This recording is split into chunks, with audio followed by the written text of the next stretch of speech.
Чуть-чуть, чуть-чуть налево камеру. Мгм. Давайте мы назад немножко отступим по времени, чтобы сбить вас с толку. Вы помните, как вы вообще впервые услышали фамилию Ельцин? Да. Фамилию политического деятеля Ельцина впервые я услышал еще, проживая у себя на родине. Родился и вырос я и долгие годы работал в городе Перми. И в том числе в биографии у меня было 2 года работы инструктором отдела административных органов Пермского обкома партии. А Борис Николаевич Ельцин в этот момент был первым секретарем Свердловского обкома партии. Это была соседняя область, и на Урале, в общем-то, думаю, как и в Сибири, и на Дальнем Востоке, каждая область с соседями, если и не конкурирует, то всегда пытается себя сравнивать в том или другом плане. И о Борисе Николаевиче уже тогда заговорили, в том числе в партийных кругах, как о неординарном человеке, который отличался и в постановке вопросов, в стиле работы от других, уже более привычных, работающих по стереотипу лидеров партийных того или иного региона. О нем говорили вот о том, что он сделал то-то, сказал так-то, но встречаться мне не доводилось до самого момента, пока спустя уже несколько лет, почти, наверное, лет 8, спустя я стал народным депутатом Российской Федерации. И вот на первом съезде, вот тогда уже Ельцин, который прошел путь в Москве, путь был тоже непростой, вот тогда он уже был и на слуху, и его шаги, его поступки, его дела, о нем уже говорили, и, конечно, он уже тогда вызывал у всех большой интерес. Мгм. А вы помните свою первую личную с ним встречу? С ним лично, ну, скорее всего, это произошло вообще очень интересно. Когда съезд, это тысячная с лишним масса людей в огромном зале с очень тяжелой акустикой, чтобы там слышать, нужно было одевать наушники. Гул стоял, даже когда люди выступали на трибуне, как на вокзале. И поэтому в этой общей массе, встречаясь и сталкиваясь то с тем, то с другим человеком, нельзя было сказать, что ты встречаешься с кем-то лично. Были более узкие встречи, когда формировалась, скажем, комиссия по разработке новой конституции. Были какие-то отдельные заседания, на которых могло присутствовать уже там не 1000, а 20-30 человек. Такие встречи были, а что интересно, вот личная встреча со мной состоялась, у меня с ним состоялась тогда, когда меня уже Верховный Совет России утвердил в должности генерального прокурора. До этого вот мы с ним не встречались, и тогда я вот впервые с ним встретился, поговорил. Ну, разговор Борис Николаевич, разговаривая с людьми, с ним было, с одной стороны, и разговариваешь, ты понимаешь, с кем говоришь, но с другой стороны, очень иногда было сложно понять его реакцию на те или иные твои слова. Но поэтому он так изучающе слушал, сказал несколько фраз напутствующих, и мы стали как бы работать. И дальше, спустя какое-то время после моего назначения, Борис Николаевич давал интервью, и корреспонденты ему задали какой-то вопрос о становлении государственности в России, и перечисляя шаги, которые сделаны были, ну, в первую очередь, конечно, съездом и Верховным Советом, тогда вся нормотворческое новаторство было именно в этих стенах. Но он сказал, что вот в России теперь есть свой генеральный прокурор. И эта фраза была сразу подхвачена журналистами, поскольку они интерпретировали ее абсолютно вот так в лоб однозначно. У нас есть свой, и преподносили это как, что вот в России появился свой карманный генеральный прокурор, которому, значит, вот Борис Николаевич так и сделал. А в этой фразе она, конечно, была не очень удачна, но он вкладывал смысл тот, что в России никогда не было российского генерального прокурора, он получал полномочия от прокурора Союза. А тут впервые в России кандидатура обсуждается на законодательном органе, Верховный Совет сначала голосует, а спустя почти месяц голосовал еще и съезд. И вот после этих голосований, значит, когда большинством голосов человек получает полномочия от представителей народа, он и вкладывал в это смысл, что теперь этот прокурор будет зависим от российского избирателя, от российских депутатов, от российской власти, а не зависим от генерального прокурора Союза, который может управлять этой структурой. Хотя, конечно, в тот момент централизация органов прокуратуры, союзная прокуратура, российская прокуратура не распадалась, но полномочия, которые я получил от съезда российского, конечно, во-первых, защищала меня, придавала уверенность и позволяла, конечно, принимать решения, которые не расходятся с законом, но я понимал, чьи интересы я должен защищать и законы какого законодательного органа я должен обеспечивать и соблюдать. И вот тогда в такой фразе, когда Борис Николаевич сказал, мне пришлось сразу же, журналисты при первой же встрече всегда задавали, ну вот вы теперь вот такой-то прокурор, и мне приходилось, конечно, отвечать в том смысле, что я не чей-то там прокурор, что я уполномочен в соответствии с Конституцией России, вот так-то, так-то. Ну, и в этом не то, что я отмежевывался от слова Бориса Николаевича, но пришлось как бы вот так отделить одно от другого. Не знаю, как это ему понравилось, но он никогда на эту тему потом со мной не говорил о том, что ну что ж ты там как бы опровергаешь мои установки, хотя я вот излагал примерно то, что говорил и сейчас. Поэтому какого-либо давления вот в лозунге «наш прокурор», что Борис Николаевич снимает трубку там и дает поручения, такого не было. И, кстати, очень долго, это так вот как-то просто сложилось, у меня и не было даже прямого телефона с Борисом Николаевичем. И в одной из встреч я и сказал, что, Борис Николаевич, иногда возникает вопрос, я должен звонить там в приемную, там то-то, то-то, а хотелось бы сразу напрямую вам доложить. Он тоже удивился, сказал, слушай, да, нету вот тут твоей фамилии на клавишах, тогда была совсем другая аналоговая аппаратура, не то, что сейчас, и нужно было нажимать клавишу, кнопку, и обычно во всех властных кабинетах стояли пульты с большим множеством клавишных таких этих пультов. И спустя там 2-3 дня прямую связь установили и провели. Вот, пожалуй, наверное, те первые встречи, которые мне запомнились. Это какой был месяц? Это был, ну, во-первых, с весны 90-го года шел у нас съезд очень долгий, с небольшим перерывом, потом осенью следующий съезд, а вот уже встречи это были март 91-го года, после утверждения меня на заседании Верховного Совета. А как вы лично в то время относились к Ельцину? Вы поддерживали его линию, симпатизировали или нет? Ну, вообще вопрос тут вот более сложный и многослойный. Дело в том, что Борис Николаевич ведь избирался достаточно сложно на Верховном Совете и на съезде потом. И это была первая должность, вокруг которой шла политическая борьба, это должность председателя Верховного Совета. Голосовали мы много раз. Помню, в первый раз я не голосовал за Бориса Николаевича. Сейчас, честно говоря, даже уже и не помню, вряд ли за Полоскова, который выдвигался со стороны партийных органов, но окончательно я проголосовал за него после следующих событий. Ну, поскольку на тот момент абсолютное большинство депутатов были члены КПСС.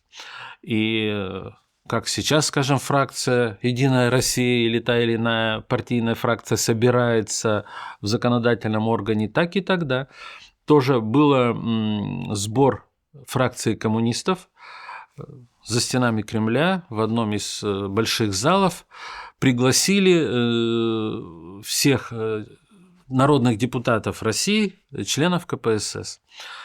В зале собрались, был Михаил Сергеевич Горбачев, были другие представители, в том числе Компартии там и России, и шел разговор о том, какую позицию занимать при выборе и голосовании за председателя Верховного Совета.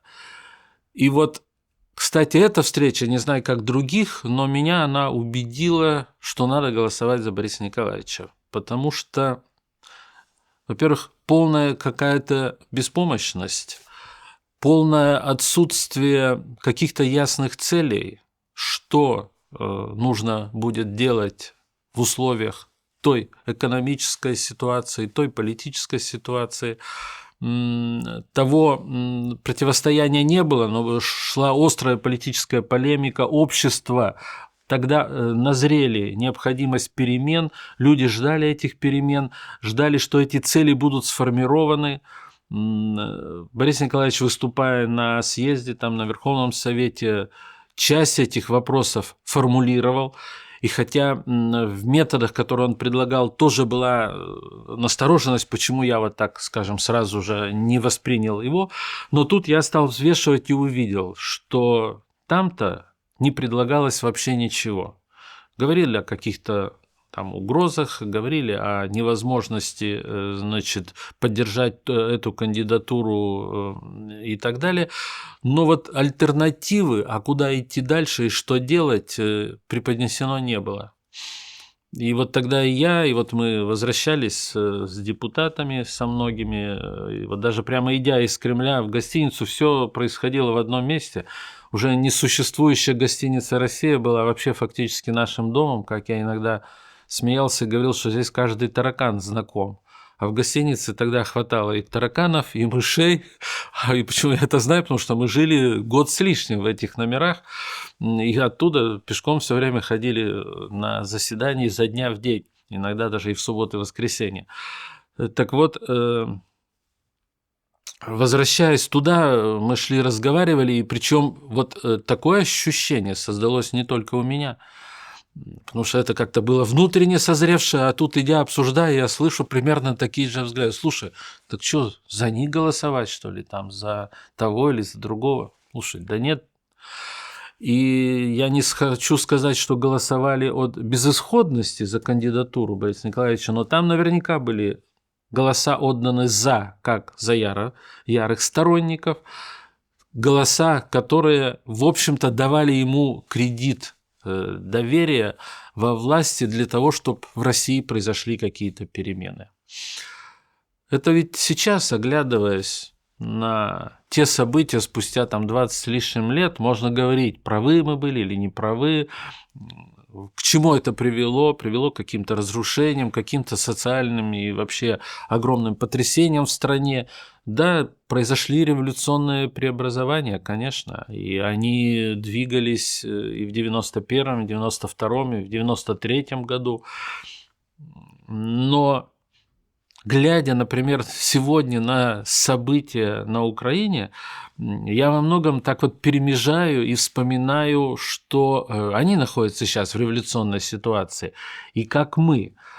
Конечно, мы не владеем всей информацией, что происходит там на Украине, но вот вспоминая, как действовали мы, все же мы постоянно как бы одергивали себя внутренне и в целом публичном пространстве пытались оставаться в рамках закона, в рамках Конституции. И даже если мы и делали какие-то сверхреволюционные шаги, меняя что-то, то всегда вносили публично узаконенного органа, обсуждая публично поправку, скажем, в Конституцию.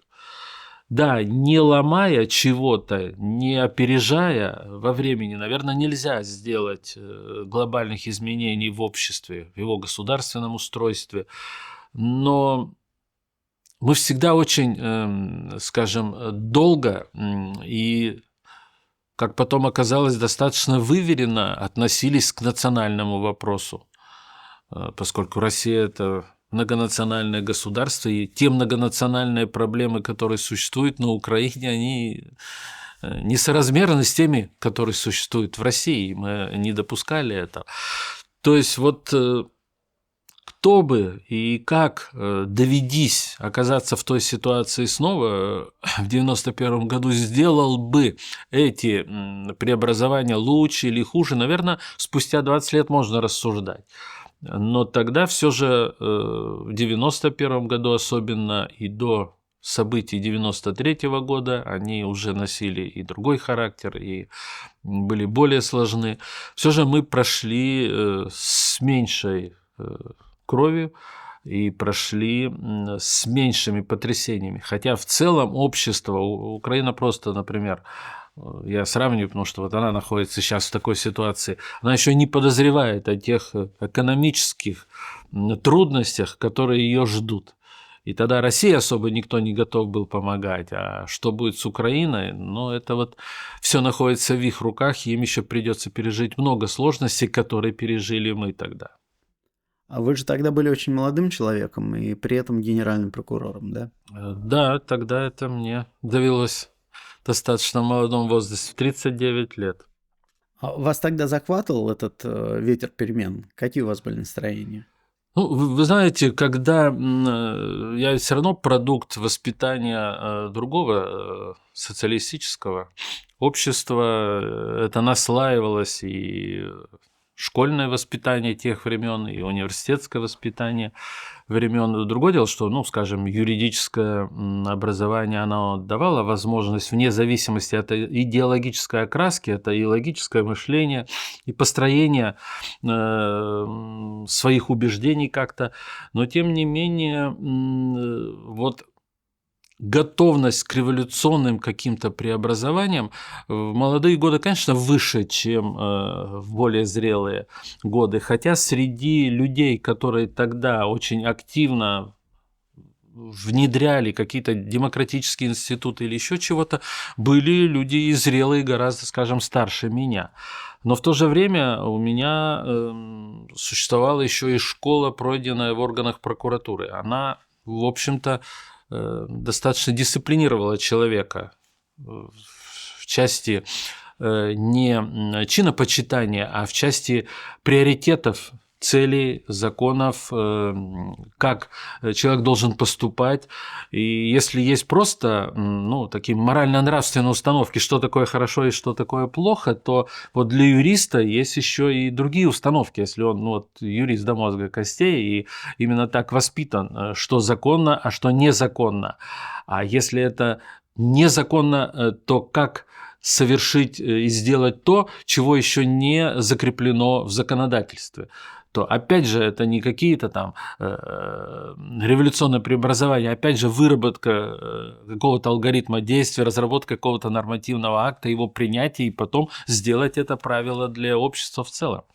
Поэтому, конечно, при вот всей этой, может быть, какой-то там романтике или желании, это меня всегда держало, и плюс ко всему я все же чувствовал, придя на должность и будучи утвержденной в должности генерального прокурора, в истории прокуратуры и нынешней есть разные. Есть люди, которые пришли совсем со стороны.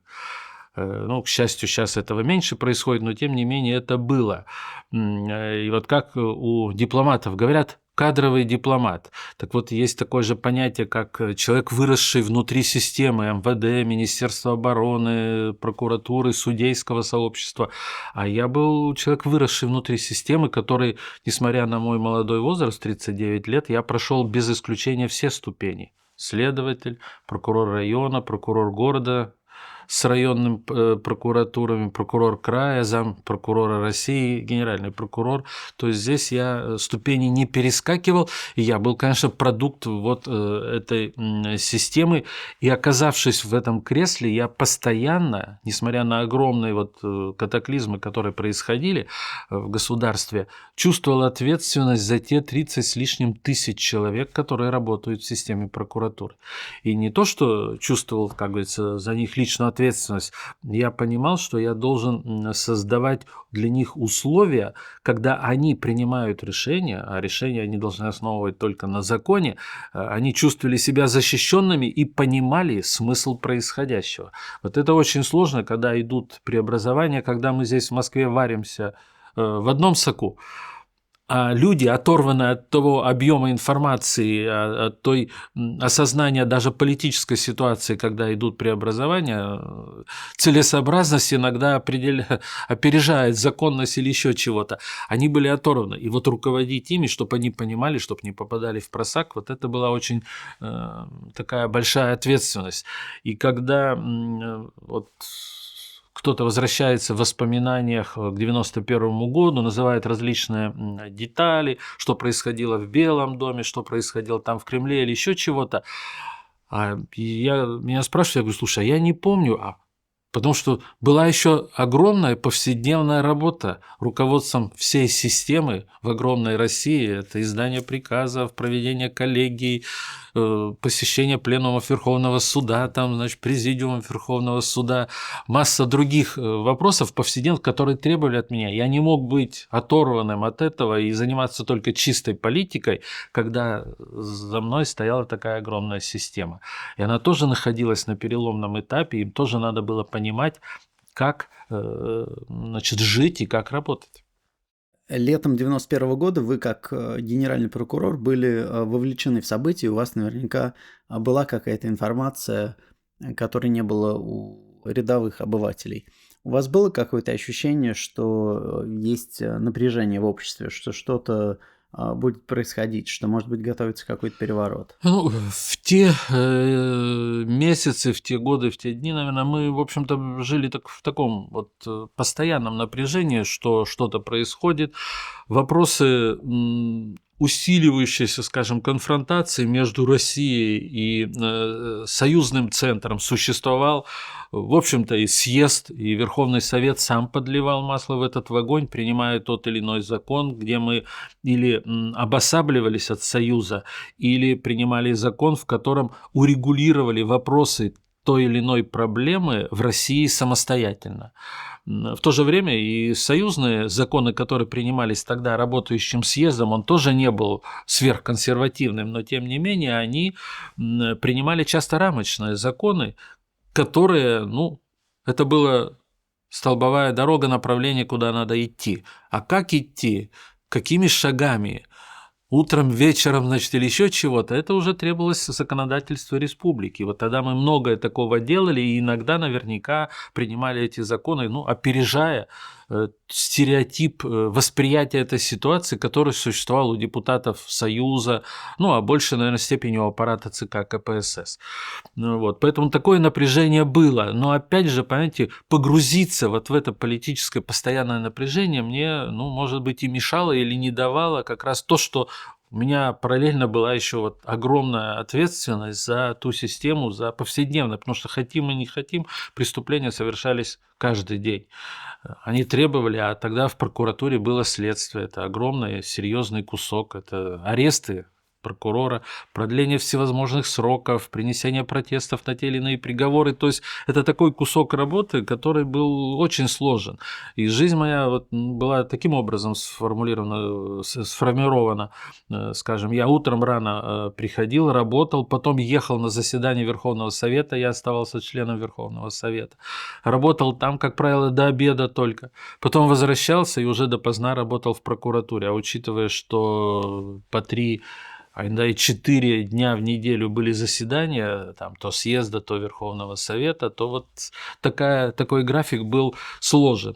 Но, тем не менее, жизнь шла, и в августе, в начале августа, конечно, я там свои отпуска не привязывал к тем событиям огарёвским или еще чего-то, но примерно в те же дни, как Горбачев уехал в Форос, я тоже ушел в отпуск. Уехал на родину, в Пермь, к себе. И отпуск у меня еще был где-то числа там до 25-26 августа. Но несколько раз я пытался тоже вспомнить, почему и что, но я вернулся на неделю раньше. 15 августа я приехал и уже из аэропорта, когда ехал, позвонил в прокуратуру и говорю, что я вот возвращаюсь, и замов попросил собрать. Ну, там постоянно, конечно, был на связи телефонно.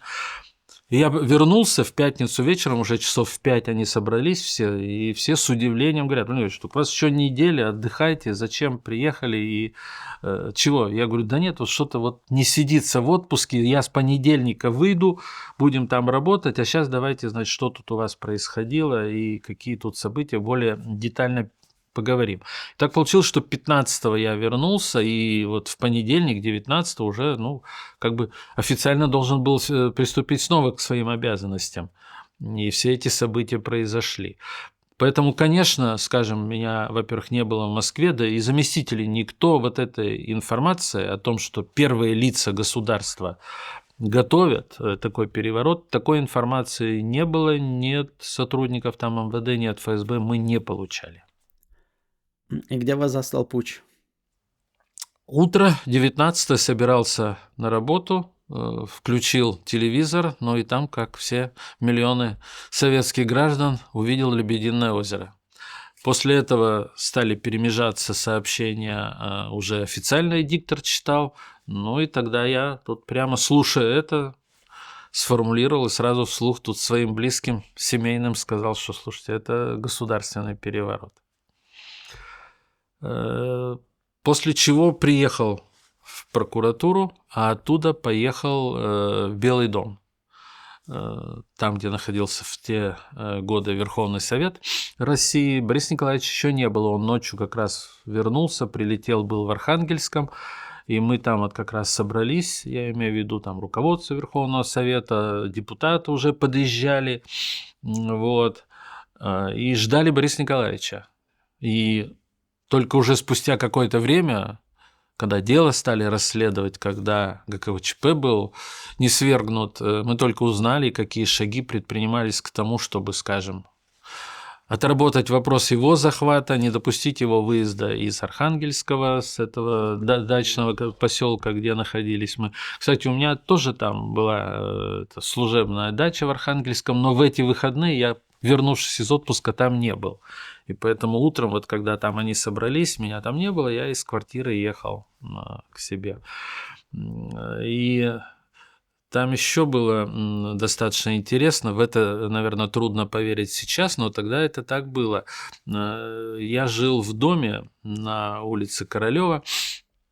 Эту квартиру дали всем депутатам, которые вот приехали в Москву и работали на постоянной основе. И также была квартира, то есть вот 2 подъезда было, все квартиры заняты депутатами. И у нас не было там в квартирах телефонов. Единственный городской телефон был внизу у консьержки, и если что-то надо звонить, было там. Плюс ко всему в машине был телефон, система Алтай такая называлась, в машине, и все. И вот как раз в дни ГКЧП, там, что-то на 2-ю или на 3-ю бессонную ночь я заехал домой, чтобы там переодеться, душ принять. И Борис Николаевич стал меня искать и позвонил дежурному по прокуратуре. Был уже где-то вечер или раннее утро, что-то такое. Дежурный сказал, уехал, вот там переодеться и так далее. Он, ну так позвоните ему, значит, соединиться с ним можно в квартире. Дежурный абсолютно спокойно говорит, у них нет телефона. Борис Николаевич спрашивает, а где он живет? Он говорит, вот в доме, там, где депутаты. Ну хорошо, передайте, что я звонил, хотел переговорить. Я, когда вернулся, позвонили уже в машину, водитель прибежал ко мне, но я по тому телефону не стал разговаривать, когда уже приехал в кабинет, значит, позвонил. То есть вот Россия, которую, как говорится, вырвали из Союза, и как вот власть российская, ее уровень, с одной стороны, обеспечения и связи, коммуникации, которые существовали в 1991 году. И вот это было как бы само собой разумеется, ничего страшного не было. Но Борис Николаевич тогда спросил, как так случилось, что нет телефона. Я объяснил, он говорит, ну, надо поменять и квартиру, и телефон решить. И вот тогда он об этом не забыл. Ну и вот в эти дни какое у вас было ощущение? Был страх какой-то? Вы думали, что это серьезно? Или наоборот, было ощущение, что все это через несколько дней рухнет? Понимаете, было очень такое двойственное впечатление. Вот особенно 19-го, когда я ехал из прокуратуры, а прокуратура тогда России находилась на Кузнецком мосту, в старинном особняке, потом его уже отдали, сейчас он не принадлежит прокуратуре. И вот оттуда на машине ехал в Белый дом. И восприятие было абсолютно сюрреалистическое. По Арбату едут, по Калининскому едут танки, между ними троллейбусы, полные людей, едут там на работу, дождик, что тут нет, еще это первый день был еще солнечный, бегают люди, значит, прямо между троллейбусами, танками переходят, танки на светофоры останавливаются. И вот ты едешь, обгоняешь, ну, поток, конечно, не такой был, как сейчас, плотный, другого транспорта. И вот как-то это все воспринималось, с одной стороны, страшно не было, потому что вот это все разбавлялось огромным городом, наполненным людьми, которые шли по своим делам, ехали на работу. И вот первая такая напряженность возникла, когда уже приехал туда, в Белый дом. Но это уже чисто такое психологическое состояние, потому что депутаты, собравшись и там в замкнутом пространстве, они, конечно, сами себя подстегивают, и эмоциональный накал, конечно, резко возрастает, там вспыхивают всевозможные идеи, там то одно, то другое, а что будет и как. Но тем не менее, значит, вот все равно мы ждали там, Бориса Николаевича, он там, когда приехал, начали с ним разговор, я поприсутствовал всего тут несколько минут, вот, и сказал, что там еду заниматься своими делами, еду в прокуратуру, ну и как бы приехав сюда и показав свое присутствие, ну, это надо было обозначить, в какой ситуации мы находимся, потому что, ну, прокуратура Союза, она оказалась тоже в сложной ситуации. Генерального прокурора СССР Трубина в тот момент вообще не было в Советском Союзе, он был с визитом на Кубе. Обязанности исполнял его первый заместитель Васильев, который разослал телеграммы по всем прокуратурам республик, краев и областей. И телеграмма эта была с указанием поддержки ГКЧП. Поэтому, как говорится, с телеграммой в кулаке, придя вот в Белый дом, я тем самым показал, что да, вот позиция известна, но российская прокуратура, значит, считает, что действия ГКЧПистов незаконны, и мы, значит, не можем их поддерживать, и на нас можете рассчитывать. А формально вы подчинялись союзному генпрокурору, да? Да, конечно. Тогда существовал и действовал закон о прокуратуре СССР. Закона о прокуратуре России не было. Мы его разработали только почти год спустя. Вот. И тогда подчинялся ему. Вот. Единственное, что когда меня утвердил съезд, Верховный Совет и съезд, он не имел права не назначить меня. Но, тем не менее, у меня в личном деле лежит, помимо решения и постановления съезда, и приказ генерального прокурора СССР о моем назначении и вступлении в должность. Вот. И был такой нюанс, где мне получать удостоверение.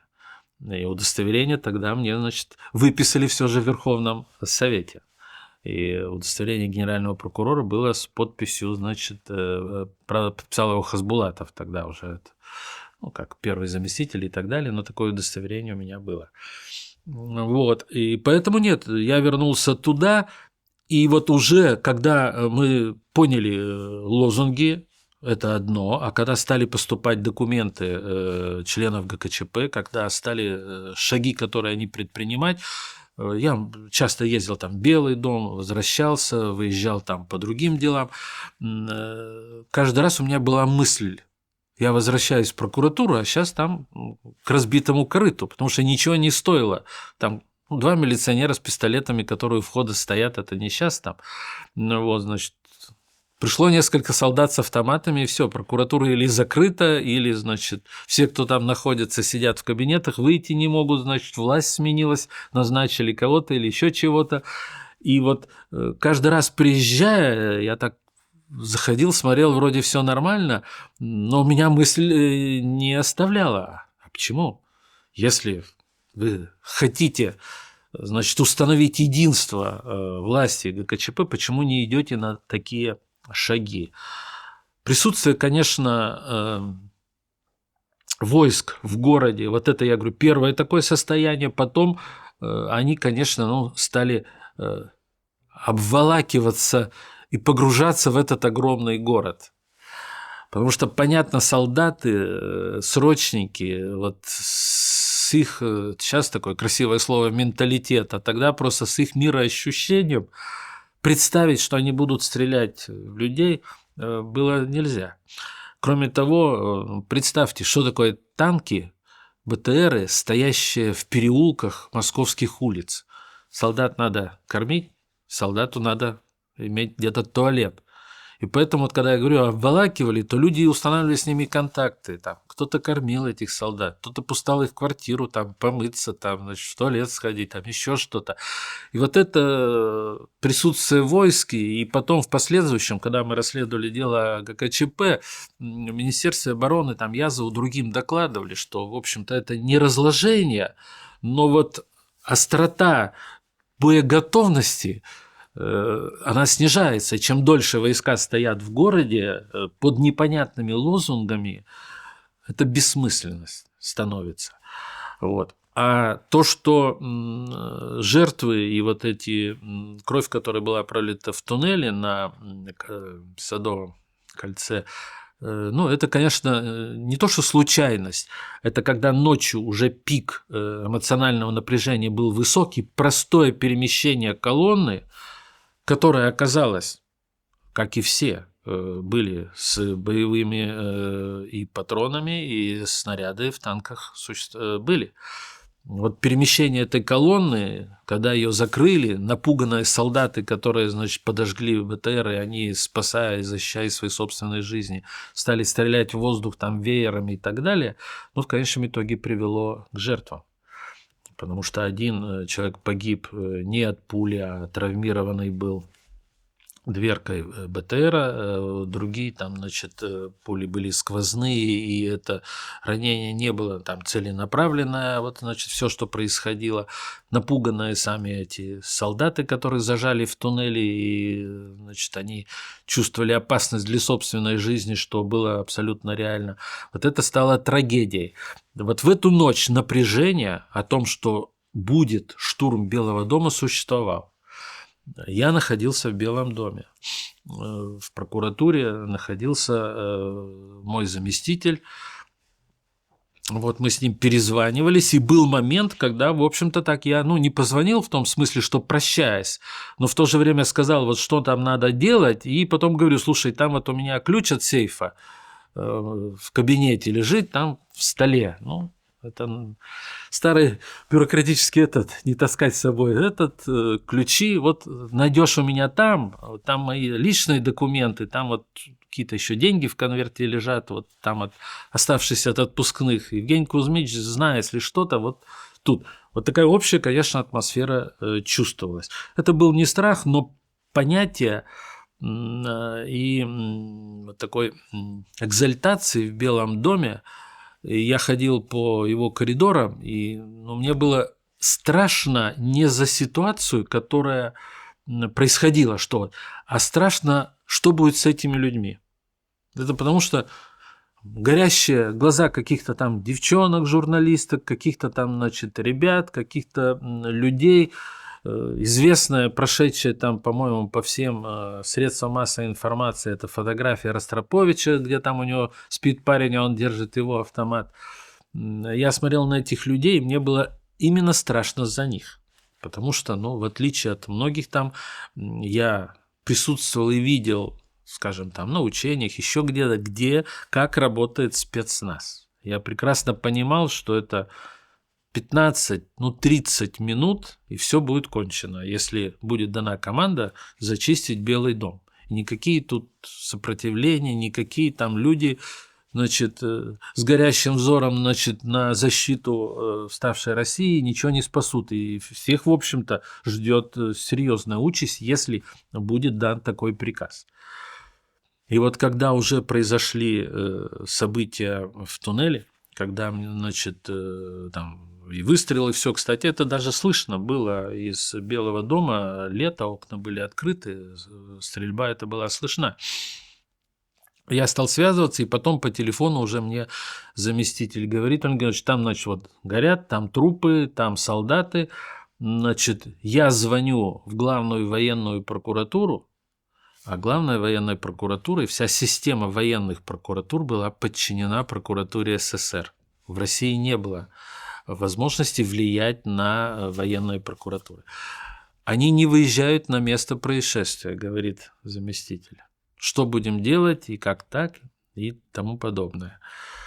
Ну, я говорю, хорошо, тогда надо будет действовать нам, уже деваться некуда. Давай, значит, Евгений Кузьмич, ты сам, значит, сейчас выезжай туда, в военную прокуратуру, поднимай руководство, заставляй их выезжать, потому что, ну, это их юрисдикция. Случись дальше куда-то направлять это дело, если выполнены следственные действия не теми людьми, это невысока цена этого процессуального действия, хотя мы сами могли тоже начинать действовать.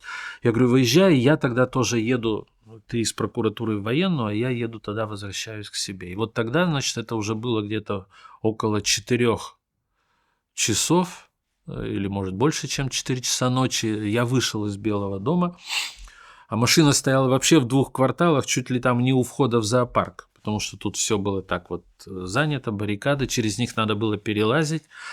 Я помню, как раз когда я выходил в этот день там или в другой, шел Шеварнадзе, окруженный там тоже кричащими людьми, какие-то корреспонденты там, значит, а я мимо них проталкиваюсь и выхожу туда. Водитель там дремлет в машине, всю ночь сидел. И мы едем, и выезжаем на кольцо, едем, значит, вот тут где-то дальше уже от американского посольства в сторону, тут вот уже за Новинским бульваром там. Ночь, фонари, абсолютно пустые улицы, и поперек кольца стоит цепочка автоматчиков, солдат. Ни одной машины, ничего больше нету. Я водителю говорю, значит, во-первых, потуши фары, не слепи людей. И ищем, где в цепочке фуражка офицерская. Я говорю, подъезжай туда. Ну, потому что, во-первых, солдаты тоже экзальтированы, они знают, что где-то на метрах 300-400 на солдат напали, и там, значит, и стрельба была. Кто его знает, они сами могут огонь открыть. И вот мы так, значит, сбавляя скорость, подъезжаем, не доезжаем до офицера, я выхожу из машины, подхожу, значит, показываю удостоверение, говорю, что и как. Ну, видно, что так были офицеры тоже все напряжены, не в смысле какого-то вот неопределенности, ожидания угрозы.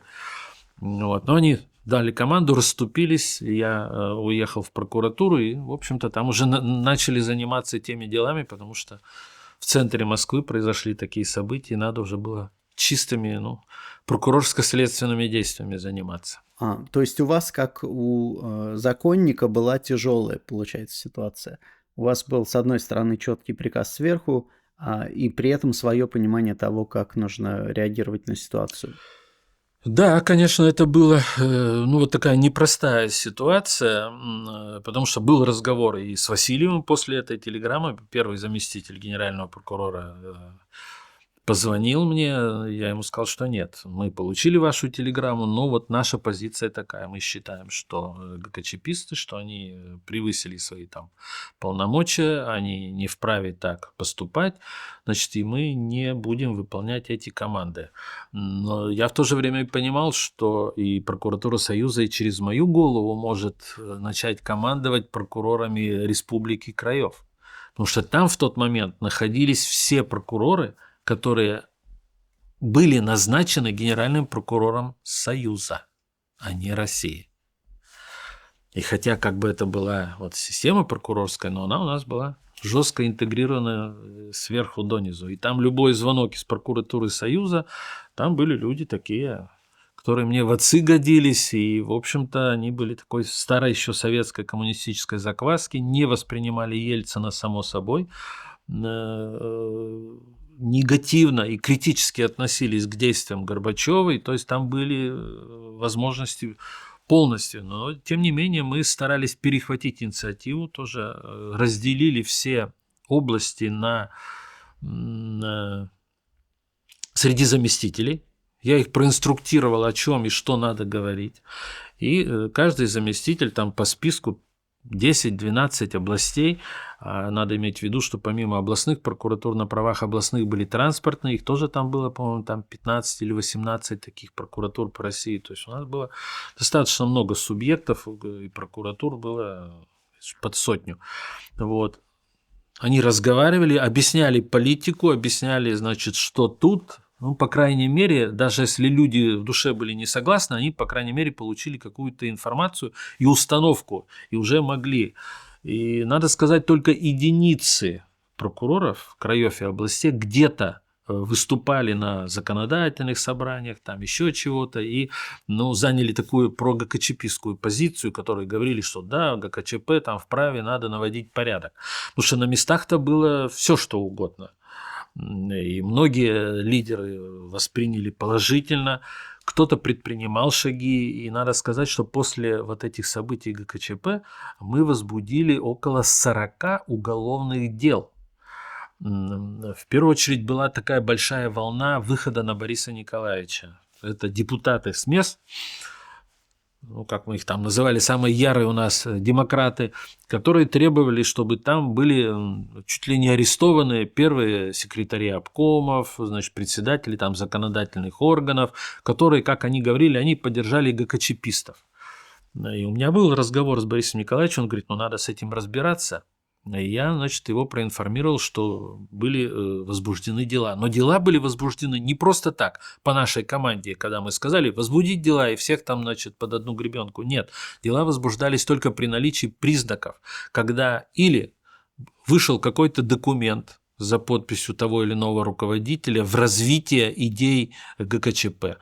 Или вышли какие-то шаги, были предприняты, скажем, по запрещению выхода газет, которые печатали указы Бориса Николаевича, там, значит, и как бы препятствовали борьбе с ГКЧП. Были какие-то кадровые решения в развитии этого или еще что-то. Вот. И такие дела мы расследовали. Причем надо отметить, что там, скажем, в той же Татарии были такие двухсмысленные шаги предприняты были в части ГКЧП, и не было защиты, но в то же время так гайки завинтили относительно гласности, еще что-то. Были где-то на сессиях выступления руководителей того или иного региона, в которых они солидаризировались с ГКЧПистами, хотя и не призывали. Кто-то очень так ушел в тень и старался высидеть и понять, что происходит в Москве и куда эта кривая выведет, кто победит, и тогда, значит, как бы прислониться к победителю. Вот. И поэтому мы эти уголовные дела расследовали, и более того, значит, большая часть их абсолютно, значит, была прекращена за отсутствием состава преступления, но мы все исследовали. И серьезность вот этого вопроса была такова, что запросили в Москву все эти дела, и я их все лично прочел от корки до корки, сам, потому что я понимал, что мне надо будет Борису Николаевичу сказать. А он задавал вопросы не просто так, а что там было в Кабардино-Балкарии?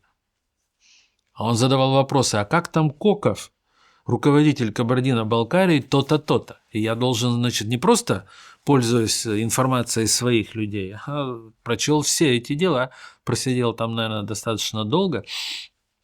Все было. И сам еще сидел и оценивал. Какие-то мы отменили там для дополнительного расследования, какие все. Вот, вспомнил я, значит, вот эту ситуацию, где Коков, Валерий Михайлович, уже ныне покойный, руководитель Кабардино-Балкарии, он там на сессии выступил с поддержкой ГКЧП. Как бы так, солидарность, сказал, что да, нам там не хватает дисциплины, то-то, то-то. Но это были слова, а это убеждения.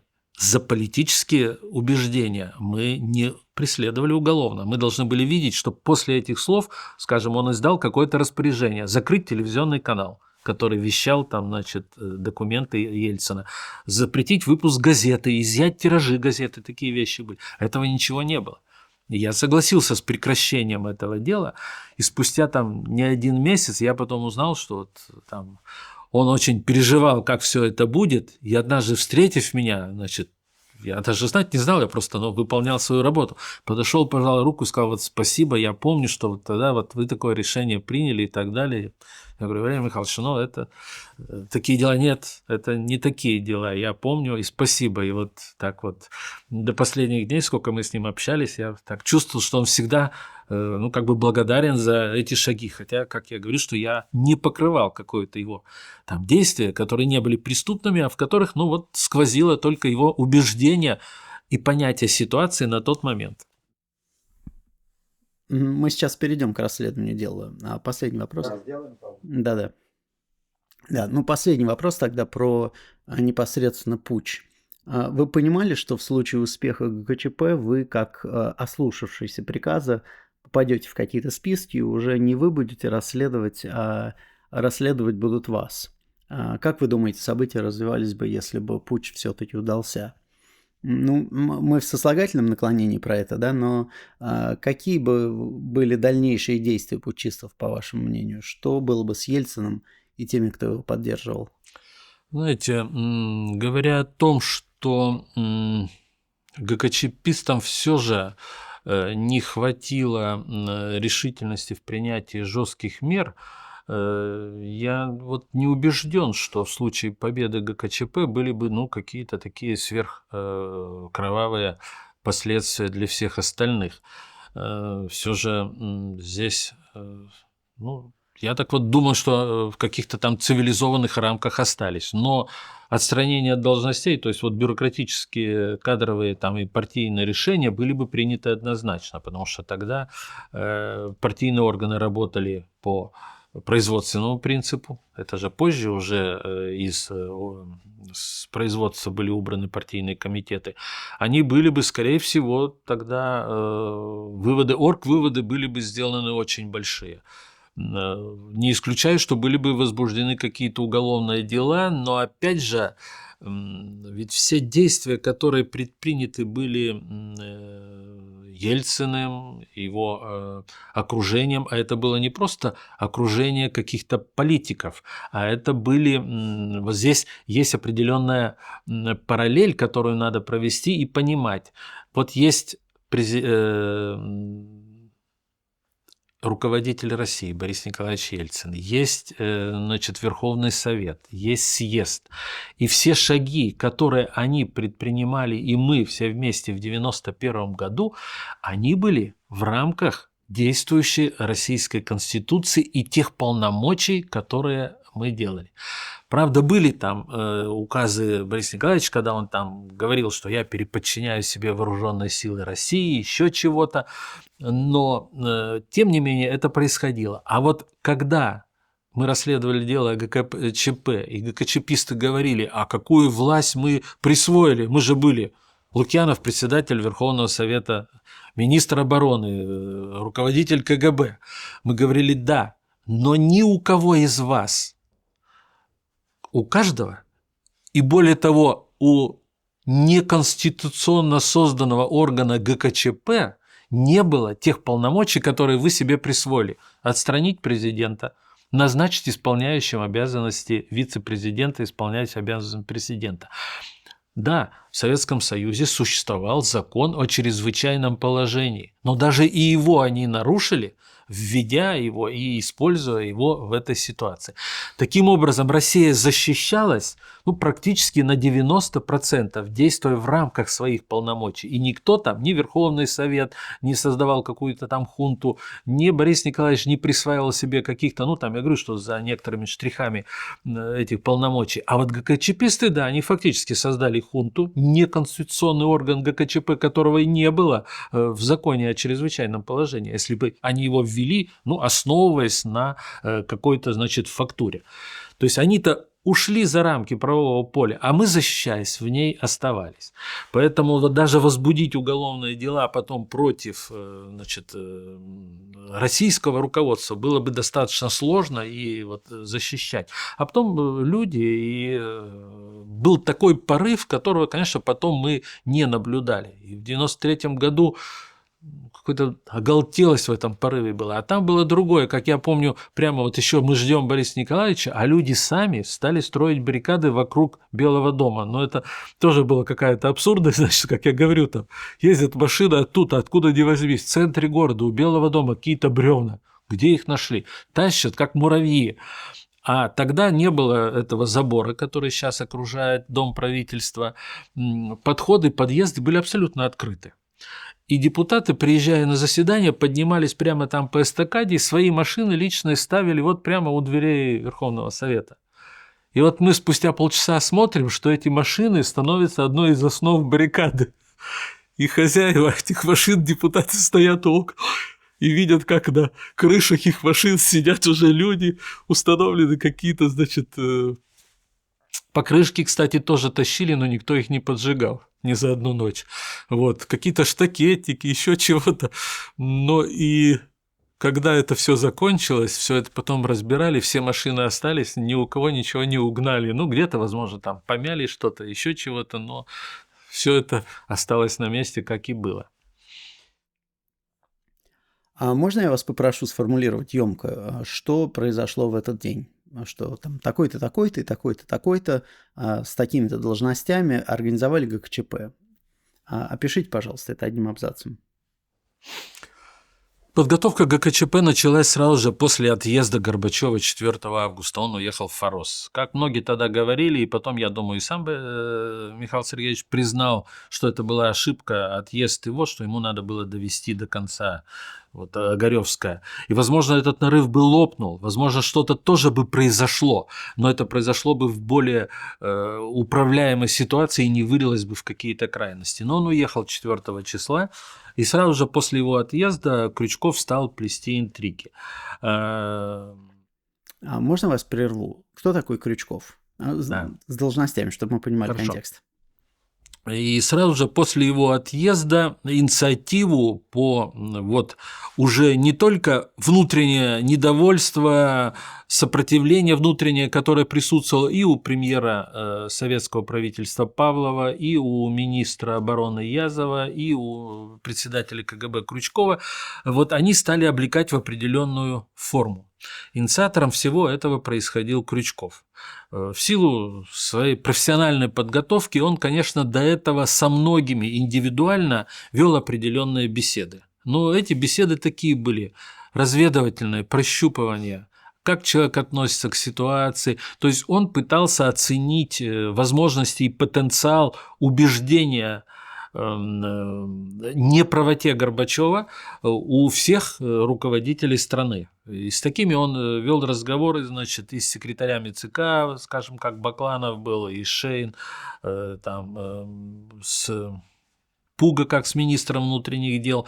Но инициативу, конечно, стал проявлять в первую очередь Крючков. Когда мы расследовали уголовное дело и натолкнулись на то, что обсуждалась модель введения чрезвычайного положения в стране. Надо сказать, что в этом особо преступного ведь ничего не было. Закон о ЧП существовал. И вполне резонно, я думаю, что и сегодня, значит, подряд законов, которые регулируют какие-то чрезвычайные ситуации, разрабатываются определенные управленческие модели. Это всегда было, например, скажем, в прием на первого секретаря обкома партии в стране в советский период был сейф, в котором лежало несколько запечатанных конвертов. И там всегда в случае поступления определенной команды открыть конверт номер 1.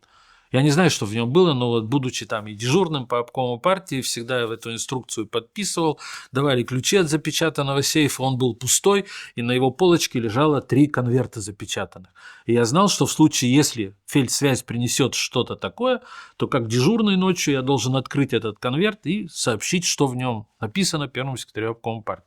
Никогда не знал, что там написано, и, в принципе, не довелось, к счастью. То есть модели эти отрабатываются, и ничего в этом страшного нет. И то, что Крючков давал поручение своим офицерам разработать модель, а если мы введем чрезвычайное положение, что будет? Что надо сделать, что предугадать, что значит это? Вот этого, не знаю, делали ли вот сейчас это на Украине или еще чего-то, и почему Янукович не решился, значит, на какие-то жесткие меры, хотя его сейчас вот в публичном пространстве к этому упрекают, но я думаю, что это надо иметь огромное мужество, дать команду стрелять по жителям своей страны, по своим же избирателям, которые, может, за тебя не голосовали, лично за тебя, но участвовали в тех же выборах. Вот. Поэтому здесь ничего страшного не было, но Крючков это готовил с той целью, чтобы не только в случае необходимости ввести чрезвычайное положение и иметь уже какую-то управленческую готовность к этому, а чтобы это сделать, устранив от власти действующего президента. Более активную фазу они перешли уже вот как раз 15 и 16 августа. Причем, когда готовились эти документы, уже шли встречи, были, например, такие вопросы. А Янаев знает?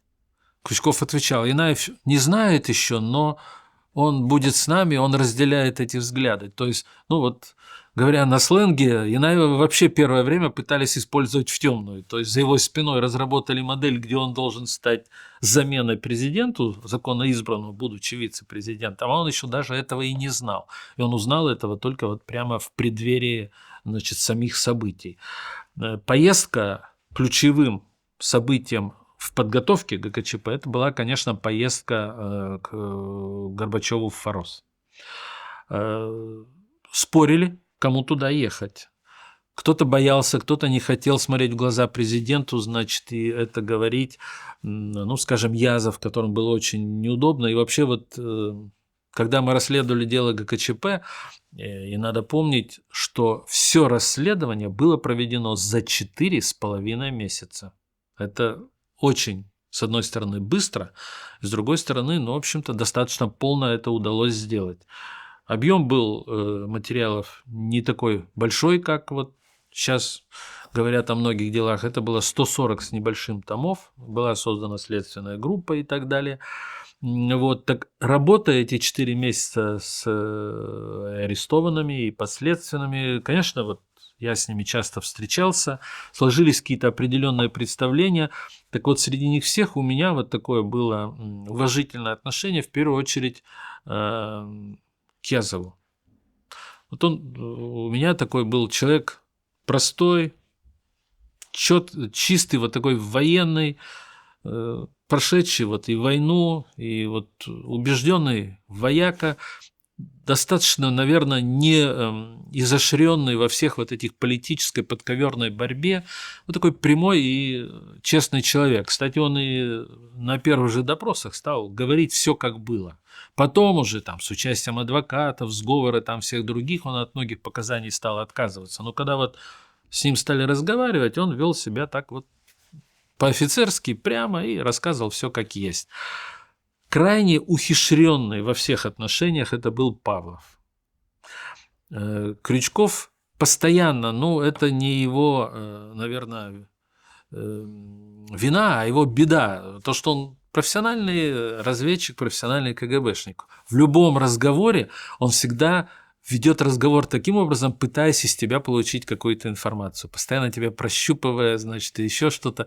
С ним было вообще очень в этом плане интересно общаться. Но вот симпатии, и за счет этого, что надо быть постоянно так в напряжении, потому что ты знаешь своего, как бы, соперника в диалоге в этом быть. Запомнился, скажем, тот же Бакланов, который, сидя в тюрьме, например, несколько раз просил встречи со мной, и на этих встречах он, значит, мне там поведал о определенных проблемах ракетного комплекса России. И уже теперь России, потому что Союз тогда распадался, и просил, чтобы я встретился с Борисом Николаевичем и как бы, ну вот, предупредил его, какие существуют проблемы, на что, по мнению Бакланова, он, конечно, был погруженный в эту проблему специалист, существует вот в ракетном комплексе, это в ракетах постоянного базирования на территории России и так далее. Там сроки их эксплуатации, там то-то, то-то, и вот он это мне рассказал и просил передать туда. Тот же Крючков, например, писал, мало кто об этом и знает, и говорит, покаянные письма и Борису Николаевичу Ельцину, и Горбачеву, где просил прощения, значит, писал письмо Бакатину, который тогда исполнял обязанности вот руководителя, значит, и там к нему. В то же время, скажем, Крючков на следствии заботился о своей коллекции. У него в кабинете, когда мы делали обыск, в кабинете нашли коллекцию театральных программок. Ну, хобби было у человека. И он так о ней заботился и говорил: а куда и что? Отдайте моим родственникам. Я говорю: конечно, мы отдадим, она не имеет никакого отношения к следствию. Мы передали, значит, ее там родным из тех документов, которые нашли там. Тот же Инаев, например, запомнился, когда сложились личные отношения, мы его вообще арестовывали в Кремле, потому что в первую ночь, когда из Фароса привезли, я, наверное, тут сразу перескочил, когда они собрались ехать туда, а я уже рассказываю о второй их поездке с покаянием Горбачеву. Вот, тогда мы Инаева арестовывали. Но об этом еще могу рассказать. Вот переломный такой вот этап подготовки ГКЧП – это, конечно, вот их встреча и поездка туда 17 числа. Причем 17 числа, воскресенье, Лукьянова, которого не было тоже в Москве, он отдыхал на Валдае, за ним послали вертолеты, его привезли именно вот уже тогда. К этому времени люди Крючкова разработали уже документы, заявление ГКЧП, постановление ГКЧП, там, значит, постановление номер 1, обращение там, к советскому народу, все эти документы были подготовлены в недрах КГБ. Мы изъяли даже пишущие машинки и нашли авторов, кто это готовил по поручению Крючкова. Одно дело, модель ЧП, чрезвычайного положения, отрабатывается, какие органы действуют, кто куда едет, кто как, значит, что. А тут фактически уже политическая платформа измененного государственного устройства под видом, значит, введения чрезвычайного положения. Кроме того, чрезвычайное положение, в общем-то, и не вводилось, нигде оно не объявлялось, а вот сказали, что власть переходит к Государственному комитету по чрезвычайному положению. И вот 17 числа часть улетела туда. Крючков сказал, что я, как начальник КГБ, и Язов, как министр обороны, должны остаться в Москве. Поэтому туда в Фарос послали Варенникова. Он был замминистра обороны, командующий сухопутными войсками. Это тоже фронтовик, человек более жесткий, чем Язов, более такой экстремистский, не скрывающий своих убеждений. И причем эти убеждения, он там в ходе расследования было установлено, когда он вообще, приехав в Киев после Фароса, он по поручению Язова поехал в Киев и встречался там с первыми руководителями Украины. Когда ввели ГКЧП, были, значит, там и звонки. Там звонили, например, Назарбаеву, там звонили на Украину. А на Украину лично приехал сам Вареников. Разговаривал с Кравчуком.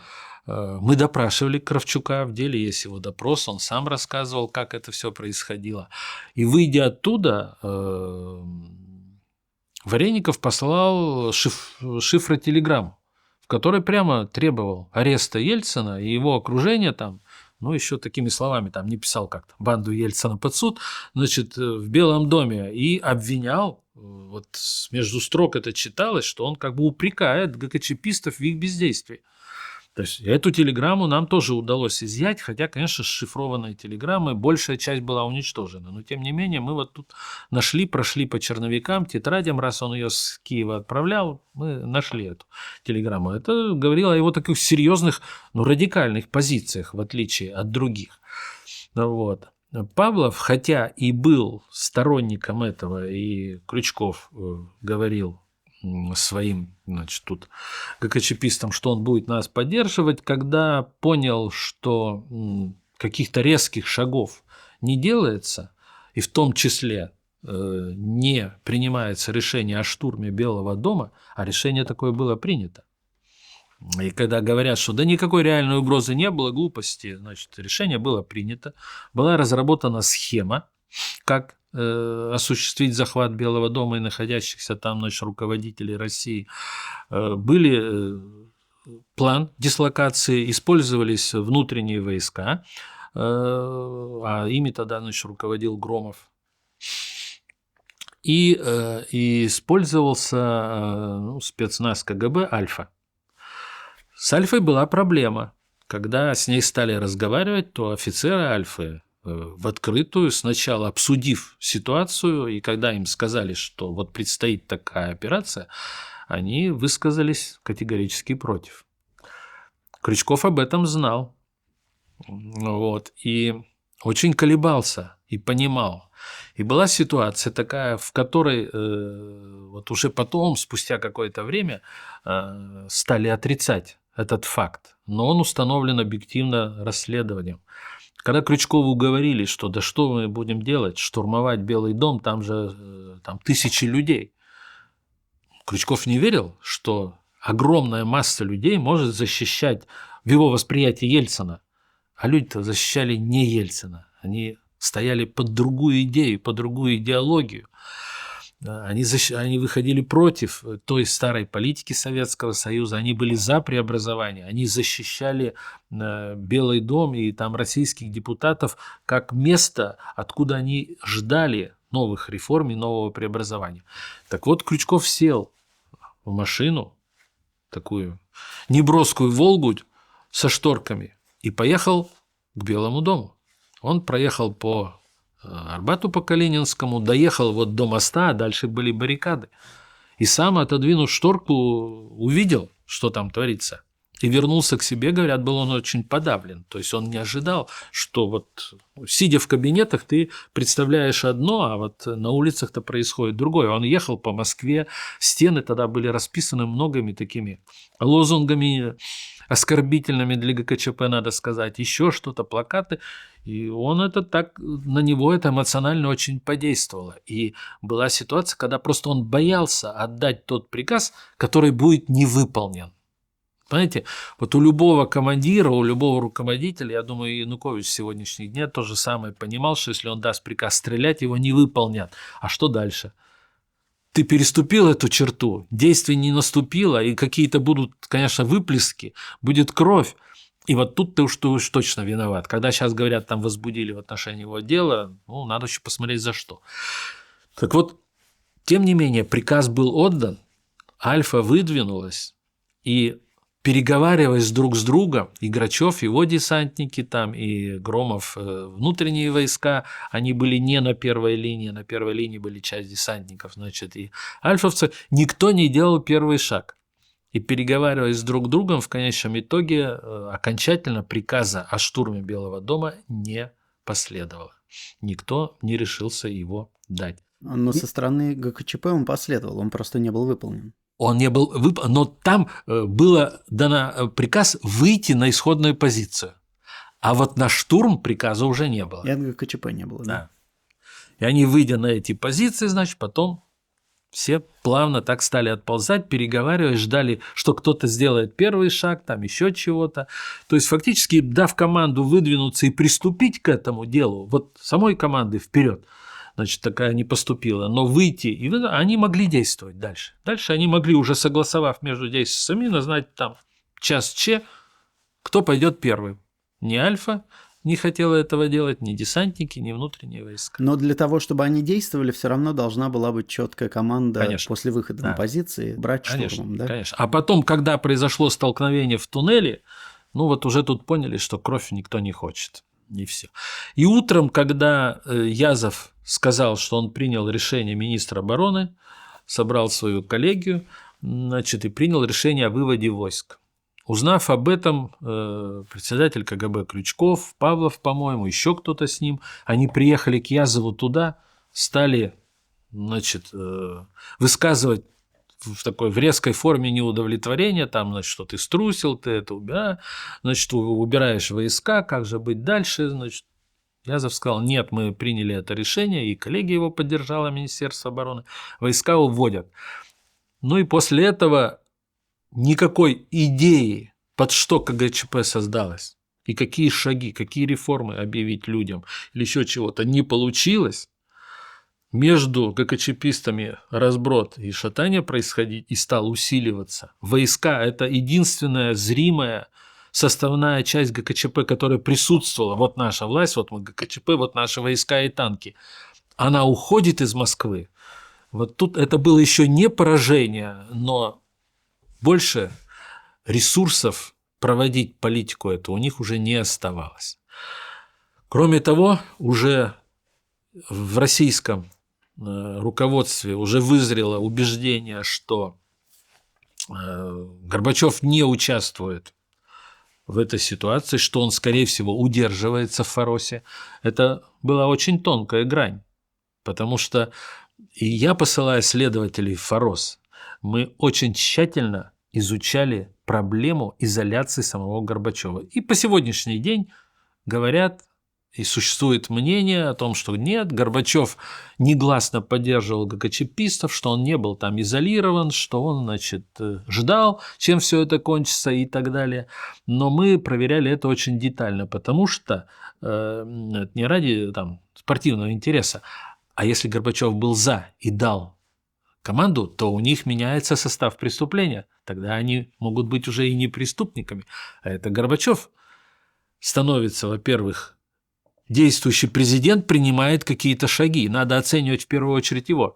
Ввел он в соответствии с этим правильно закон о чрезвычайном положении, действовали ли они в рамках своих полномочий. И тогда может и не быть состава преступления. Для нас это было очень важно. И они собираются лететь туда, и тут начинается своеобразная гонка, потому что и российское руководство тоже принимает решение лететь туда. И там тоже такие были достаточно опасные выплески, когда туда вперед пришла команда. Рудской, это вице-президент России, еще ряд там российских депутатов полетели в Фарос для встречи с Горбачевым. И туда прошла команда и морская пехота в аэропорту Бельбек в Крыму. Залегла прямо вдоль полосы, выставили БТРы, поставили пулеметы и получили приказ выдвинуться, залечь и не допустить людей, которые летят к президенту, захватить тех, кто прилетает на этом самолете. Такая команда им прошла. И уже пока туда самолет летел, шли активные переговоры, и уже самолет чуть ли не заходил на посадку, когда люди, которые были там, получили приказ отбой. Не идти ни на какие насильственные действия. Это люди ГКЧП? Ну, это были вообще военные, которые выполняли приказ от бригады морской пехоты. Им дали отбой, и они выполнили. Хотя я думаю, что могли бы выполнить и первый приказ, там никто не подозревал, потому что все были на своих местах. И уже эта группа первая, прилетев к Горбачеву, а те, когда поехали снова, поехал Крючков, как председатель КГБ к Фарос Горбачеву, значит, Язов там был, Бакланов,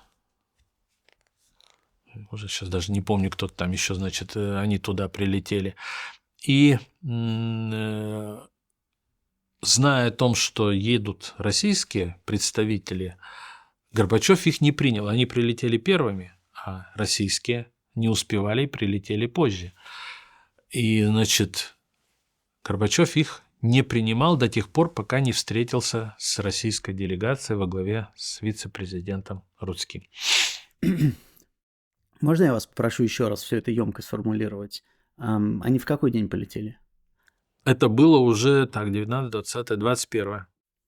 21. То есть это уже, по сути, после провала путча, да? Ну да, я вот как раз рассказал, что ночью произошло вот это в туннеле стычка, и войска стали уходить. Давайте вот это еще раз сформулируем, что в такой-то день, после того, как стало понятно, что путч провалился, несколько представителей ГКЧП полетели к Горбачеву для того, чтобы провести какие-то переговоры. Когда в ночь на 21 в туннеле вот произошло такое кровопролитие, столкновение населения, людей, москвичей, с подразделением воинским, и были жертвы, 3 человека погибло тогда, и команды на штурм Белого дома не поступило, и после этих событий министр обороны Язов принял решение о выводе войск. И утром 21 числа к Язову приехал и председатель КГБ Крючков, значит, там с ним еще были ряд ГКЧПистов, которые упрекали Язова, если не в трусости, то в предательстве целям ГКЧП. Язов выстоял и сказал, что нет, он из этой игры выходит. И тогда они поняли, что у ГКЧП нет больше каких-либо ресурсов для проведения своих действий, и решили ехать в Фарос к Горбачеву. Тут уже поехал и председатель КГБ Крючков, и Язов как министр обороны, и Бакланов, по-моему, был там, да. И следом за ними, уже понимая, что нужно решать вопрос, как всем выходить из этой ситуации, было принято решение российским руководством направить туда делегацию. И поехал во главе делегации российской вице-президент России Рудской и еще ряд депутатов, которые полетели с ним туда. Вот там я уже рассказывал, как разворачивались события их приезда. И после этого тогда на самолете российской делегации, это был Ту-134, пригласили и Горбачева. И он сел на этот самолет вместе с Раисой Максимовной, с внучкой. Значит, и на этот самолет взяли Крючкова. Значит, и не скрывали, что мотив такой, а мало ли. Это огромная страна, где нити управления никто же не отстранял еще, ни председателя КГБ, ни министра обороны. И зная о том, какие были шаги предприняты, как противодействовать приезду делегации в Форос Горбачеву российской, можно было ожидать все. И вот тогда этот самолет, значит, с Горбачевым, где в отдельном салоне там в хвосте сидел Крючков, и полетел в Россию, и ее потом в Москву. В Москве обошли вот все эти кадры, вот, когда по трапу самолета спускается в такой в легкой спортивной куртке Горбачев Михаил Сергеевич, там завернутая, прикрытая пледом Раиса Максимовна, внучка ее. А просто зная эти кадры, я, когда их вижу, я всегда смотрю на задний план, и там видно, как мы к двери, задней двери этого самолета представляем такую лестницу обычную, и по ней спускается оттуда Крючков. И вот когда тут эта камера все выхватывает, то я так среди людей иногда вижу, как эта лестница там стоит, и спускается Крючков. А я его жду внизу у этой лестницы, он спускается, и когда говорю, что там «Здравствуйте», я с ним поздоровался за руку, представился, сказал, что вот генеральный прокурор России, у меня есть к вам вопросы. Первый вопрос был: а почему России? А где прокурор СССР? Я говорю, пройдемте. А тогда мы в аэропорту, в общем-то, приняли уже решение о аресте ГКЧПистов. До этого мы возбудили дело, тоже была очень непростая ситуация. Как раз мы собрались в Белом доме перед поездкой уже Рудского еще туда, в Форос. Значит, я помню, что был Борис Николаевич, пригласил меня, был Сергей Шахрай, Бурбулис был, по-моему, еще кто-то присутствовал, 1-2 человека, и мы обсуждали вопрос действий. А тут был один нюанс, который был понятен мне, я думаю, что частично был понятен и Шахраю, как юристу, но не был понятен политикам. Они говорят, а почему мы не можем дело сами расследовать? И тут я объясняю, что это не является юрисдикцией России, а это все высшие должностные лица Союза. Это может возбудить и расследовать генеральный прокурор СССР. Плюс ко всему, большая часть из них там были депутатами съезда СССР. У депутата неприкосновенность.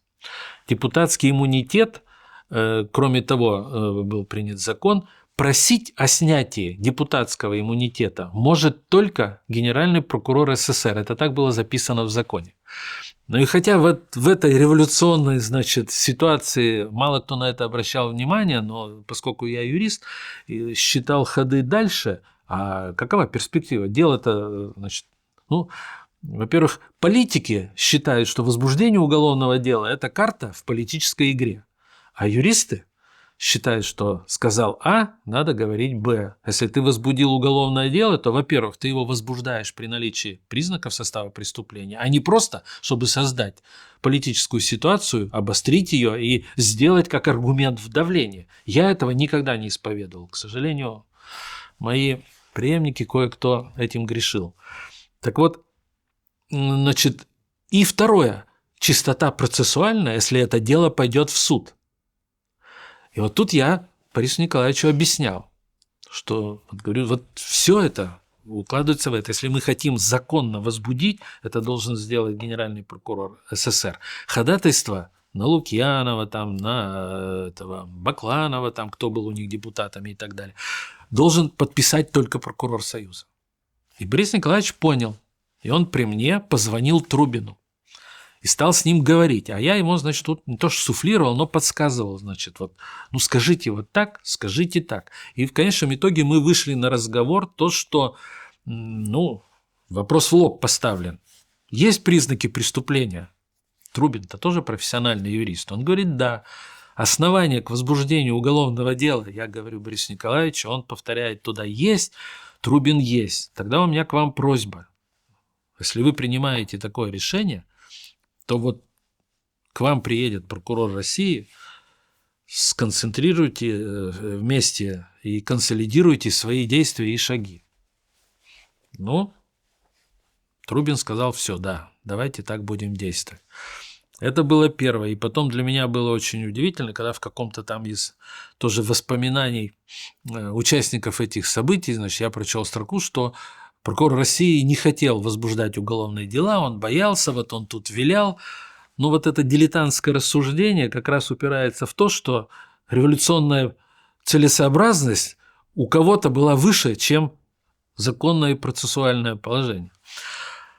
И после этого тут же стали обсуждать вопрос ареста ГКЧПистов. Я сказал, что если мы создаем единую следственную группу с прокуратурой Союза, то тогда я дам санкцию на арест. Стал вопрос, а где их содержать?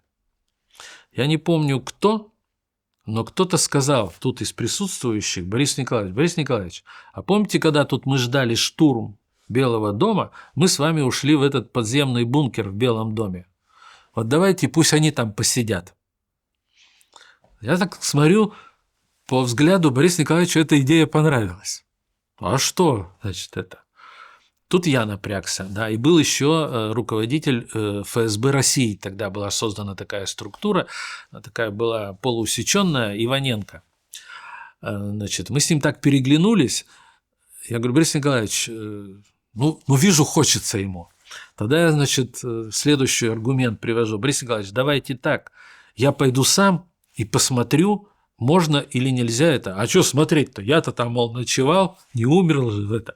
Я говорю, ну, вы понимаете, встанет вопрос об условиях содержания человека. Вы туда спустились добровольно, а мы их после санкций прокурора будем содержать. И завтра нас, уж не говоря о международной общественности, будут упрекать, что вы их держали в нечеловеческих условиях, а это норма прогулки, кормления, гуляния, свежего воздуха и так далее. И под этим давлением вы их склонили к каким-то показаниям. Понимаете, это все может потом в суде, я думал о суде, в суде это может нам стать боком. Но давайте я пойду сам посмотрю. Ну, Борис Николаевич так, ладно, идите. Ну, мы спустились туда, внутренне я уже понимал, что, конечно, соглашаться нельзя, но тем не менее, значит, добросовестно все выполнил. Это был бомбоубежище с абсолютно спартанскими там условиями, несколько оборудованных кабинетов, огромные такие сейфовые двери закручивающиеся, ну, как высокого уровня бомбоубежища, где принудительная вентиляция, нет естественного освещения и так далее. Я, конечно, понимал, что держать, содержать, обеспечивать режим, там, даже простому арестованному, простому уголовнику, там, конечно, нельзя. Ну, осмотрели, добросовестно это дело выполнил. После этого мы отказались от идеи, конечно, содержать их там, и стали обсуждать, где их содержать. Тоже была большая проблема. А можно я попрошу назад немножечко вернуться, пока мы не слишком далеко ушли? Озвучьте, пожалуйста, еще раз, что Крючкова взяли на борт, потому что были опасения, что самолет могут сбить.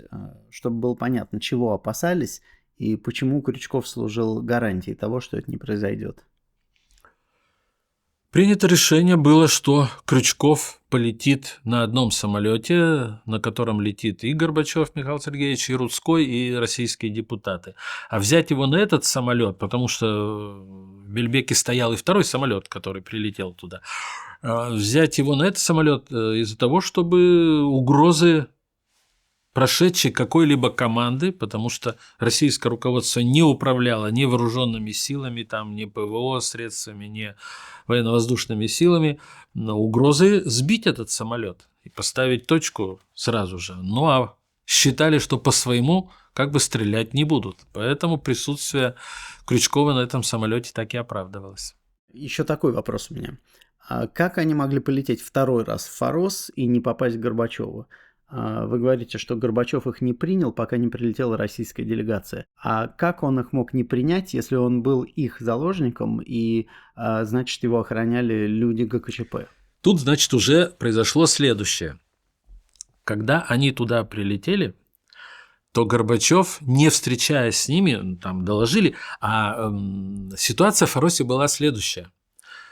Там было несколько периметров охраны. Внешняя охрана – это вообще были пограничники. Там на рейде даже стоял пограничный катер, такой крупный катер, и мы допрашивали командира этого катера, ну, это даже катер-то я принижаю значение этого судна, но тем не менее, который докладывал своему руководству. А что, говорит, у нас по радио и по телевидению говорят, что Горбачев больной, он там ходит по берегу, я его вижу в бинокль. И докладывает своему руководству. Нас обманывают. Его командир там этой бригады кораблей или там округа пограничного говорит: не лезь не в свое дело, тебя поставили охранять, вот никого туда не подпускай и охраняй. Мы Горбачева в ходе расследования допрашивали и говорили: Михаил Сергеевич, такие были ситуации? Он говорит: были. И я специально каждый день не по разу ходил гулять, зная, что за мной наблюдают. С той же целью, но эффект как бы получился, что у офицера возникли сомнения. А как так? Он чуть ли не при смерти, а он там ходит, гуляет. Поэтому такое было. Вот это был внешний периметр охраны. Дальше шла охрана, которая была организована 9-м управлением КГБ. Плеханов, значит, и Медведев, бывший руководитель личной охраны Горбачева, который фактически его и охранял. Это был другой периметр.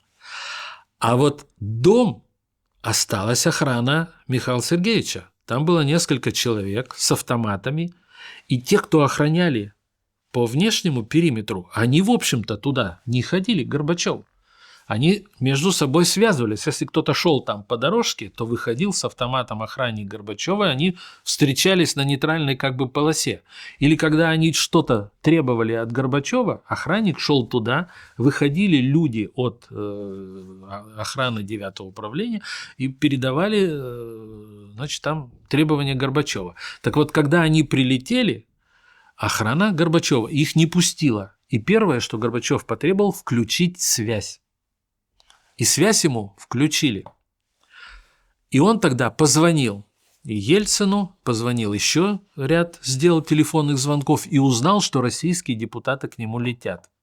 И тогда уже было принято решение не принимать их, пока не прилетят российские депутаты. Но они, конечно, силой врываться к Горбачеву, они приехали с другой целью – каяться.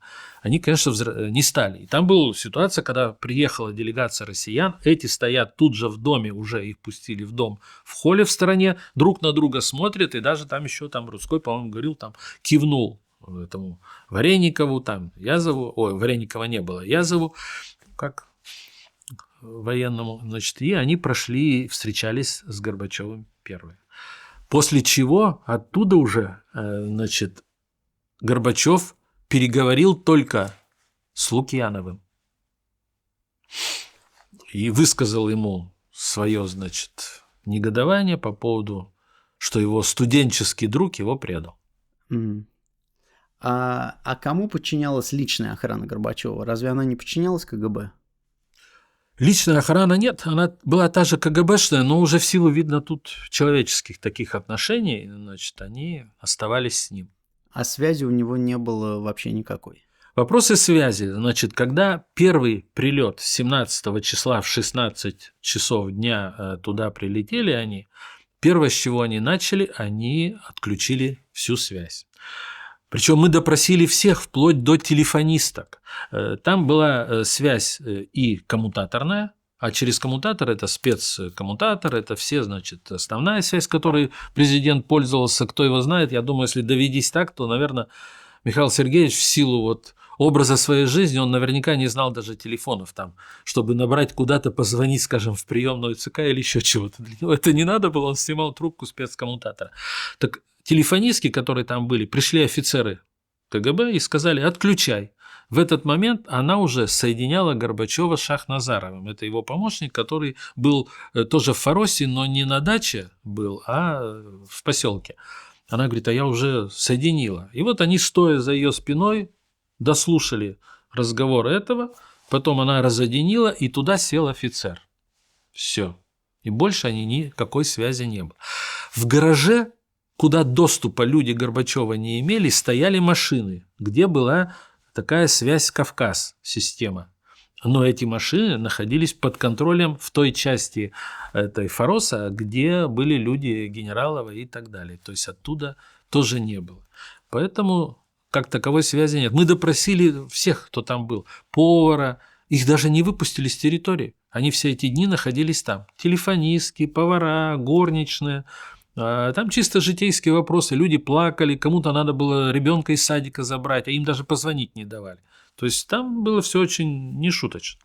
А коммутатор вот этот, про который вы рассказываете, он был в доме? Он не в самом доме. Это была большая очень территория, да, он стоял в отдельно стоящем здании. Гараж был отдельно, там все. А мы проскочили первую их поездку в Фарос. Расскажите, пожалуйста, что там произошло, как они поехали к Горбачеву и с какой целью? Вот это было, я говорю, что это была как раз кульминация, да, мы тут перескакивали, видно, кульминация подготовительного периода. Они ехали, у них было две цели. Первое, расскажите, кто поехал по именам? Да, туда поехали, значит, поскольку и КГБ руководитель Крючков и Язов посчитали, что им надо находиться здесь, в Москве, туда поехал Вареников как заместитель Язова и главнокомандующий сухопутных войск, и такой достаточно радикально настроенный и негативно настроенный к Горбачеву человек. Поехал Болдин как руководитель аппарата, поехал... Стали тут. Так, Вареников, Болдин, Плеханов от КГБ, а Плеханов – это руководитель 9-го управления КГБ. В советское время это обеспечение охраны, безопасности и жизни, обеспечение всего руководства страны. И, по-моему, Шейн поехал туда как представитель от ЦК партии или Нет, Бакланов во второй поездке был точно. А можно мы сразу в одно предложение это сошьем, что несколько представителей ГКЧП в процессе подготовки к путчу поехали в Фарос к Горбачеву? Давайте. Значит, было принято решение, что навстречу к Горбачеву едут несколько представителей, как кто вошел в ГКЧП, так и не вошедших в состав ГКЧП.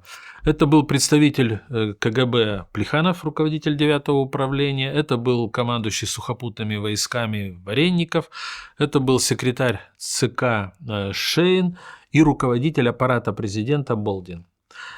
Цель их была туда приехать, обострить ситуацию и сказать Горбачеву, что страна находится в очень крайне тяжелом положении, что Новоогаревское соглашение, которое обсуждалось, и договор о создании нового государства неприемлем, что это усугубит ситуацию, и мы потеряем страну. Определенный резон в этом был, потому что страну в любом случае ту, какая была, мы теряли, что бы ни происходило. И сказать Горбачеву о том, что, Михаил Сергеевич, вы поживите здесь, в Фаросе, но дайте нам возможность самим навести порядок. Устранитесь от ситуации. Но ехали они туда и еще и со вторым шагом, который нужно будет сделать, если Горбачев их не поддержит и не согласится занять такую позицию. Тогда шла речь о изоляции его, о объявлении его несостоятельным выполнять свои обязанности в силу болезни. И уже, значит, если он добровольно не идет по этому пути, то сделать так, что он пойдет туда принудительно. Вот это была готовность. А когда возникал вопрос, а как мы его там изолируем? Крючков говорил уже, что это уже будет дело КГБ. И когда они туда прилетели, завели разговор, выступил там Бакланов, выступил Шейн, Вареников очень жестко, Горбачев там обругал, в том числе нецензурными словами, значит, и Болдина как руководитель аппарата, что ты приехал, значит, тут предатель и так далее. Мы, допрашивая этих людей, допрашивая и Раису Максимовну, которая присутствовала при этом разговоре, самого Горбачева несколько раз, я лично его допрашивал и беседовал с ним, мы искали всякие нюансы, а они были. Например, когда мы арестовали ГКЧПистов и тех, кто ездил туда в Форос, они выдвинули такую версию. Мы приехали, мы обозначили эту проблему, Горбачев со скрипом, но согласился. И сказал: да черт с вами, действуйте как хотите. Он был с нами, и мы получили от него благословение. И дальше идет спор. Ну, честно говоря, мы очных ставок, по-моему, не проводили между Горбачевым и кем-то, хотя, возможно, и были. Вот я просто уже 20 с лишним лет прошло, дело это в руках сейчас столько лет не держал. Вот, хотя такая необходимость была, и кто-то просил этой очной ставки, я не исключаю, что ее проводили, потому что Горбачев, являлся на допросы, и уже даже не будучи президентом, мы с ним встречались, и следователь, он был открыт для общения. Они называли такой нюанс: да как же он был против? Прощаясь с нами, он всем нам пожал руки. Этот нюанс мы запомнили. И при первом же допросе Горбачева, мы его допрашивали тогда в Кремле, он вернулся еще тут президент СССР, еще ничего не произошло. Мы его там допрашивали и задали такой вопрос: Михаил Сергеевич, было такое? А он говорит: было. Зачем? И что вы вкладывали в этот жест, пожимая руки каждому из них? А он говорит: а пожимая, я им хотел показать, что вот я не порываюсь с ними, они могут одуматься и не идти на эти шаги, потому что я их не поддержал и сказал, что это ошибочно, что этого делать нельзя. Вот его интерпретация и так далее. Кто имел под собой какие-то, штрихи тут, еще что-то, об этом можно, конечно, домысливать, но мы исходить должны были из объективного: да или нет.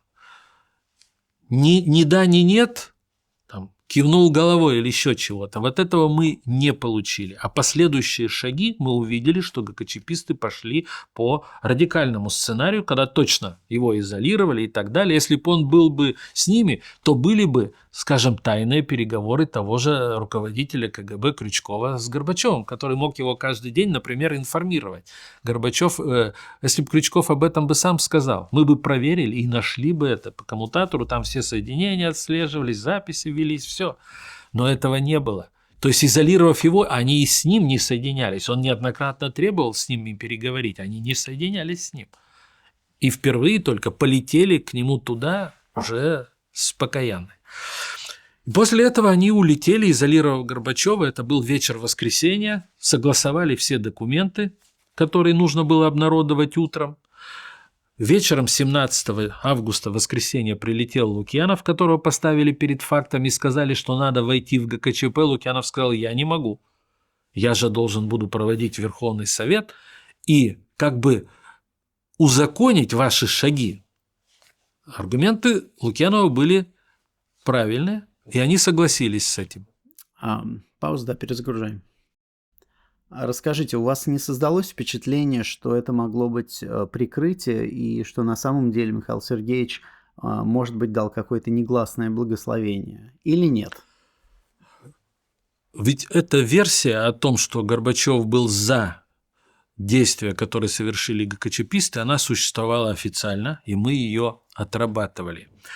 И во-первых, убеждаясь в изоляции его в Форосе, чисто объективно все это допрашивая массу людей, которые не были вовлечены во все эти заговоры, во всю эту перипетию. Это были простые исполнители, которые как раз объективно со стороны все это видели и могли. У нас не было обнаружено каких-то фактов, что он разделял их взгляды и был готов их поддержать или был готов уйти в тень дать им возможность реализовать их планы. Этого не было. Кроме того, не надо забывать, что это облеченные властью люди, прошедшие огромную там жизненный путь и школу, привыкшие к определенному образу жизни, оказались в следственном изоляторе, в камере. Никто не ставил целью их там мучить, там еще чего-то. Если вы проведете какие-то параллели с последующими политическими там, значит, процессами, то ни один из ГКЧПистов там ни туберкулезом не заболел, ни кому-то плохо стало, никто не умер там,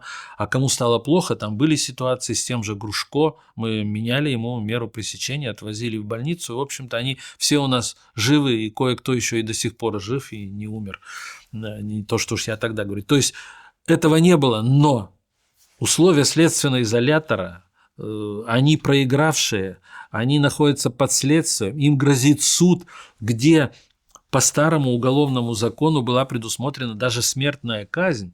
Я не верю, что в этой ситуации люди, защищаясь, они всяческие формы защиты изобретали, не сказали бы каких-либо фактов, которые мы могли бы проверить и установить, что Горбачев был за.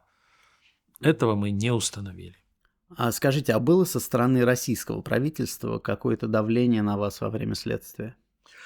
Знаете, давление было не со стороны ни Бориса Николаевича, там, не со стороны. Было определенное давление со стороны, ну, скажем, общественности, которые требовали скорейшего там суда над ними или еще чего-то. У меня была интересная встреча в этот период, когда шло расследование, с Гаврилом Поповым. Это была неофициальная встреча, он уже был в этом международном университете, мы с ним приехали, сели обедать. Я не так часто с ним встречался, просто вот какая-то такая возникла ситуация, и мы с ним разговорились на эту тему. Он человек достаточно такой мудрый, и он сказал: Владимир Владимирович, ты знаешь, что от тебя хотят? От тебя хотят, чтобы за 1 месяц провести расследование, за 1 месяц их осудить, приговорить к расстрелу, чтобы Борис Николаевич их помиловал, и все бы на этом деле закончилось. А ты говоришь о чистоте процессуальном, об этом. Ну, не нужно это никому, вот кто бы, исходя из этой политической ситуации. В чем он был прав? В том, что политическая ситуация менялась. Если на волне негодования, там, скажи, их надо расстрелять, там нашлась бы расстрельная команда, значит, которые бы готовностью были бы это сделать. Вот. Но мы вынуждены, у нас не было альтернативы, если бы мне ее предложили, я бы на нее не пошел. Это был бы другой генеральный прокурор, и он бы выполнял бы этот заказ. У нас не было этого заказа, но мы, я как говорю, что за 4,5 месяца мы расследовали, а почему дело в суд не было? 9 с лишним месяцев они знакомились с материалами уголовного дела. Закон запрещает их подгонять. Вот мы им отдали 140 томов, садитесь и читайте. Те, кто прочел, а тот же Павлов, например, он саботировал это дело. Утром в 10 к ним приходили в камеру и говорили: пойдемте на ознакомление с делом. Он демонстративно садился на унитаз и говорил: у меня болит живот, и сидел час. И охрана стояла у дверей, его ждала. Потом приходил, читал несколько страниц и говорил: у меня болит голова, верните меня в камеру. И этого мы делали, вынуждены были делать. Я шел на такие ухищрения, например, когда Стародубцев прочел, ну, его роль была там не столь значительна, прочел это дело, я изменил ему меру пресечения, что, конечно, вызвало определенные гримасы. Борис Николаевич меня лично не упрекал в этом, но я недовольство ощущал, что ты ГКЧПиста отпустил. А это сделано было, ну, для определенной, грубо говоря, торговли. Я сказал: вот видите, он прочел дело и ушел на свободу, и будет ждать суда на свободе. Заканчивайте. Тянули, потому что в определенной мере общественное мнение начинало переходить и на их сторону. Появлялись, значит, люди, которые в общественном сознании стали их защищать. А что далеко ходить? Жириновцы, ЛДПРовцы устраивали пикетирование следственного изолятора, где, значит, они сидели в защиту, что это были люди, там, спасители СССР, а мы их там мучаем в застенках. То есть все это было не просто так. И поэтому, когда мы подвели к концу, то в общественном сознании существовала очень сложная ситуация. А само дело, которое пошло в суд, ну, мы довели его до конца, направили его в суд. И чем кончилось? Я считаю, что, конечно, ту ошибку допустил, ну, например, Вячеслав Михайлович Лебедев, председатель Верховного суда. Он отдал это дело в военную коллегию. Это правильно, это по закону, потому что там были военные, если хоть один военный, рассматривается военной коллегией. Отдал туда, а Уколов, тот, кто стал председательствующим, ну, если не убежденный ГКЧПист, то он никогда и не скрывал своих политических взглядов. Он их разделял. И он нашел искусственное, незаконное условие, чтобы вернуть дело на доследование.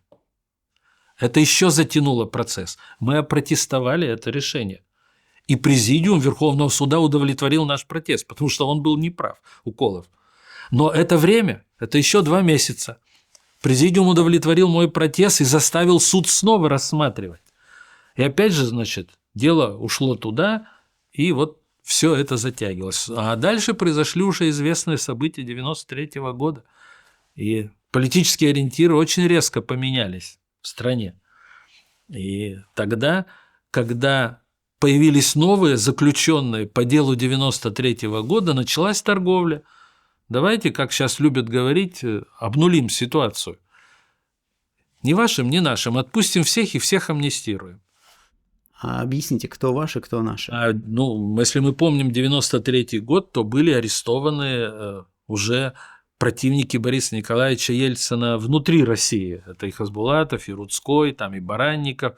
Ну, Хасбулатов – председатель Верховного Совета, Рудской – вице-президент, которого отстранили. Он как бы был провозглашен съездом народных депутатов незаконно президентом России. Это был министр внутренних дел и министр ФСБ, которого назначили съездом. И была ситуация, когда эти министры сидели в Белом доме, а были другие, которые находились, утвержденные указом президента, на своих местах. И когда в 1993 году эти события вывели к расстрелу Белого дома, по нему постреляли танками и захватили их, то их арестовали. И под стражей находились уже эти люди, которых я назвал. ГКЧПисты в то время были на свободе, но дело было не прекращено. И вот тогда-то была принята амнистия, которая амнистировала и тех, и других. Дело в том, что дело, как я говорю, мы закончили в январе 1992 года, дело по ГКЧП в январе 1992 года, и дали его на ознакомление. Они с ним знакомились весь 92 год, 9 месяцев. Потом мы это дело в конце направили в суд, вышли в процесс, и процесс, как я говорю, вернули дело на доследование незаконно, через мой протест отменили это незаконное решение, и дело по факту ГКЧП слушаться начало прямо вот, ну, как историческая такая вот коллизия в дни, когда горел Белый дом.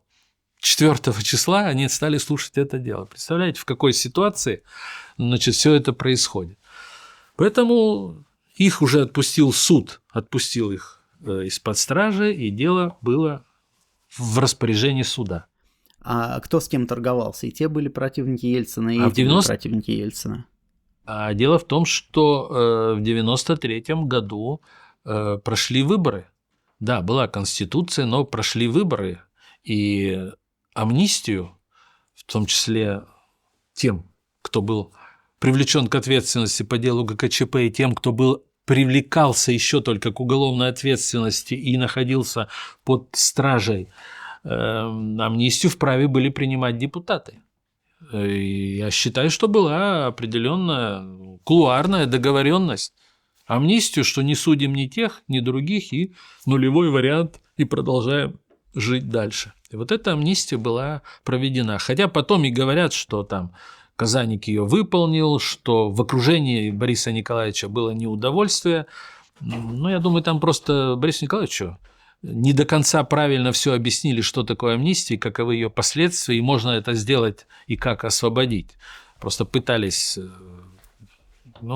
сказать неправильно, потому что Казаник действовал так, как он должен был действовать. У него другого выбора не было после принятия акта амнистии. На шаг назад тогда, да? А были вообще планы арестовать Ельцина, и почему этого не произошло? Значит, вообще, когда готовилась схема действий по ГКЧП, то я говорю, что в недрах КГБ разрабатывали различные схемы. И в том числе был проработан вопрос о том, что лидеров России нужно нейтрализовать. Были составлены даже списки людей, кто должен быть интернирован. Это вообще, как говорится, форма, которая не основана на законе, а абсолютно вот на такой революционной ситуации. Мы хотим интернировать людей, это то есть изолировать их от общества. Была подготовлена в Медвежьем озере казарма, куда должны этих людей были привести. Более того, была дана команда, где нужно, кого нужно и когда начать задерживать.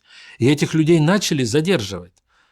Почему и кто дал команду, мне сейчас просто в деле это, наверное, есть, дали отбой. Но задержали несколько человек, в том числе Гдляна, еще там нескольких таких активистов из демократического крыла. Их увезли туда, в эту казарму, продержали там, по-моему, день или два и потом отпустили. После того, как ГКЧП кануло в лету, ходили такие списки, и каждый хотел себя видеть в этом списке, потому что, ну вот как бы я герой, которого преследовали. Дело в том, что нам в ходе расследования не удалось найти подлинный список. Но мы нашли людей, и они допрошенные, которые держали в руках эти списки. Потом они поняли, что это серьезная улика, и даже их было несколько экземпляров, они их уничтожили. Но при допросе эти люди по памяти восстановили ряд фамилий. И вот там Иванов, Петров, Сидоров, другой говорит там Козлов, еще кто-то. И мы вот сумели частично составить этот список только вот по памяти участников этих событий. Но поскольку списка подлинного не было, отсюда и идея того, что я был в этом списке, каждый любил это дело преподносить, а опровергнуть мы его, к сожалению, не могли. Что касается лично Бориса Николаевича, то была, конечно, разработана операция, и когда он прилетел, отслеживался самолет.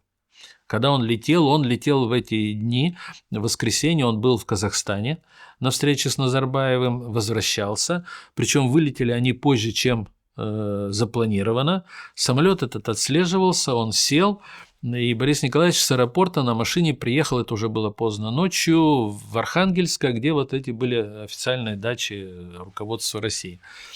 Там он ночевал, и ночью туда была выдвинута группа Альфы для его захвата. Мы допросили всех участников этой группы, они подтвердили получение приказа, рассказали, о каких действиях они делали, они установили визуальный контроль за дачей, то есть проникли уже за периметр. И, в общем, для них это труда не составляло его задержать, арестовать, и та охрана, которая была у Ельцина, там ничего бы противопоставить не смогла. Дальше они получили команду не двигаться и проследить. И машина из Архангельского выехала, они сидели там по кустам и наблюдали ее проезд, поскольку команды на задержание они не получили. Из чего это исходили? Я говорю, что просто вот детали этих я сейчас уже не могу вспомнить, но прямой команды, кто ее мог дать в тот момент? Только Крючков. Он этой команды не дал, а просто вот в памяти у меня не сохранилось причины и обоснования. Все же он хотел, по всей видимости, еще вырулить без каких-то эксцессов. Я думаю, что в этой ситуации, вот именно в этот день, он поступил правильно. Потому что если бы он сразу обозначил бы вот то, что ГКЧП... Из-за чего затеяли ГКЧП? Из-за того, что нейтрализовать главного политического противника верхушки руководства СССР. Это сразу бы обозначало цели, размывало бы их идеологическую платформу ради сохранения страны, ради проведения экономических преобразований, защиты интересов и чего-то. Это сразу же бы перечеркивало все их последующие политические заявления и предстоящие. Поэтому, скорее всего, из-за этого он и не пошел на это, считая, что сначала надо решать глобальные вопросы. И думаю, что, возможно, была какая-то, может быть, часть и недооценки, что Ельцин не будет столь агрессивно защищать интересы сначала России, а косвенные интересы изолированного Горбачева. Давайте паузу сделаем. А тогда про штурм договорим, перейдем к 1993 году. Вопрос о штурме Белого дома был решен. Была разработана операция получила кодовое название «Гром». Она должна была осуществляться силами спецподразделения КГБ «Альфы», подразделениями десантников, и принимали участие и подразделения внутренних войск. Каждым была отведена своя роль. Значит, сначала десантники должны были преодолеть вот эти баррикады, которые находились вокруг Белого дома, дать возможность пройти Альфе. А вот Альфа должна была уже зайти в здание Верховного Совета, в тот момент, ныне это Дом правительства России, и, сломив сопротивление, если оно будет оказываться вооруженными людьми, находящимися внутри Белого дома, там задержать активистов Верховного Совета, а это активисты были, в общем-то, не самозванные люди, это были председатель Верховного Совета, его заместители, руководители комитетов и так далее. Вот. И их изолировать. А внутренние войска должны были провести зачистку вокруг Белого дома, ну и провести своего рода, сделать коридоры для фильтрации и вывода из здания Верховного Совета. Был дан приказ, который негативно был воспринят Альфой. Не горели желанием выполнять это и десантники. Более того, Грачев находился на контакте с руководителями в Белом доме, он вел переговоры там и со Скоковым, встречался там, значит, и первое подразделение десантников, которые стояли близко у Белого дома, их командовал ими Лебедь, который тоже выходил на контакт с Рудским и с другими. Значит, альфовцы воспринимали это негативно, и, скрипя зубами, значит, они выдвинулись на позиции, которые были установлены по этому плану. Это, значит, под мостами, то есть уже вот приближена гостиница «Украина», мост через Москву-реку, то есть они вот непосредственную визуальную видимость выдвинулись. С ними были сумки, в которых было оружие, амуниция, там эти шлемы, бронежилеты и так далее. И находились тут. В этот момент команды начала штурма не поступало. И шли переговоры между внутренними войсками. Громов там участвовал в переговорах, там Лебедь и Грачев десантниками, альфовцами. Ну ты идешь? Нет, не иду. А ты чего? Я тоже не иду. Вот примерно в таком диалоге никто шага не получал. А поскольку команды начать штурм тоже не поступило, и в этот момент произошли известные события в туннеле. И тогда это как бы людей укрепило еще больше в убеждениях, что народ готов идти на самопожертвование, на то, чтобы воспротивиться действиям военных. И стрельба, и выставленный, значит, там троллейбус поперек, там поливальная машина поставлена поперек этих БТРов, значит, привела к тому, что люди погибли, а солдаты вынуждены были применять оружие. И это еще раз утвердило, и тогда дали отбой, и они стали уходить с этих позиций. А мотор, да? Да. Расскажите, как вы с позиции генпрокурора видели противостояние между парламентом, между Верховным Советом и президентом? Знаете, мне, как говорится, приближающиеся события 1993 года, я их не только видел со стороны, но, к сожалению, вынужден был жить и внутри этого. Я оставался народным депутатом России и был генеральным прокурором, и сочетать все более политизированность работы в Верховном Совете и на съезде с ролью генерального прокурора было, конечно, очень сложно, потому что, с одной стороны, я вовлечен в политические события, а с другой стороны, нужно отстаивать интересы закона. Весь закон России, мы создавали новое правовое поле, заходили туда, опять тот же съезд принимал эти новые законы. Это начался очень болезненный для страны вопрос перехода к частной собственности, вопрос приватизации, участие населения в этой приватизации, потому что большая часть населения, к сожалению, возможно, это где-то и вина населения, что оно не очень этим интересовалось, вообще не понимало смысл приватизации. И то, что оказались люди, которые уловили ее смысл и сумели на этом сделать свои состояния, это с одной стороны, их заслуга, с другой стороны, это схема, которая была выбрана для приватизации. Надо сказать, что Верховный Совет выбрал другую схему для приватизации, но в тот момент Борис Николаевич просил себе особые полномочия в экономике, и опять же тот же Верховный Совет ему дал эти полномочия. Понимаете, с одной стороны и были компромиссы, и поиск этих компромиссов, и в то же время было очень жесткое противостояние. Огромная экономика Советского Союза, которая осталась на территории России, к ней получил доступ узкий круг людей, который понимал, как можно в этих условиях стать собственником очень лакомых кусков. Население, которое было десятилетиями воспитано советским строем, что государство о нем заботится, обеспечивает ему учебу, здравоохранение, зарплату и пенсию, так и продолжало жить и ждать, считая, что государство возьмет. Уже после 1993 года, в 1995 году, когда я стал депутатом Госдумы, так вот в ходе этой предвыборной кампании проводишь огромное количество встреч с населением, я тогда был поражен, насколько люди не понимали после 1993 года, что они живут вообще в другой стране, что сменилась форма собственности, что сменился государственный строй, что частная собственность стала такой же, как и государственная собственность, что о своем будущем они теперь должны заботиться и понимать, что масса услуг, которые государство давало ему бесплатно, будет оплачиваться. И люди этого не понимали. И более того, когда я им говорил, так это вы сделали, они делали круглые глаза и говорили, а когда? Я говорю, так была Конституция, которая была выставлена на всенародное голосование. А мы не ходили.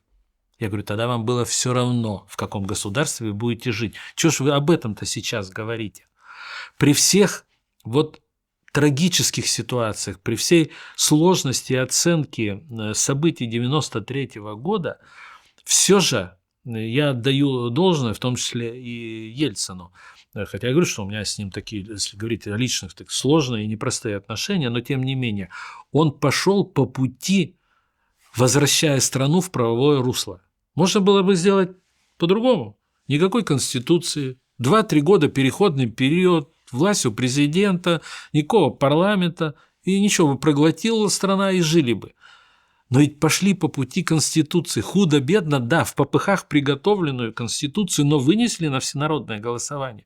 После этого избрали парламент, даже причем переходный парламент на 2 года, а потом дали людям возможность за 2 года оценить эту Конституцию сполна и участвовать в других выборах.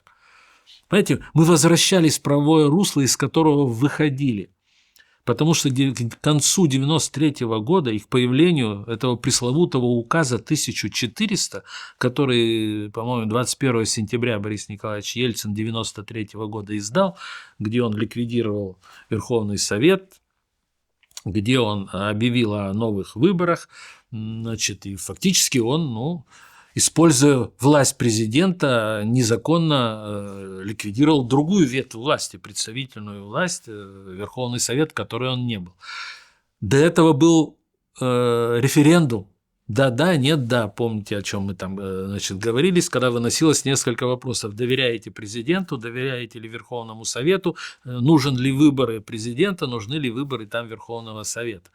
То есть мы все время в условиях этой обостренной борьбы все же пытались оставаться в какой-то рамках правового поля. И в этом работать прокуратуре было крайне сложно.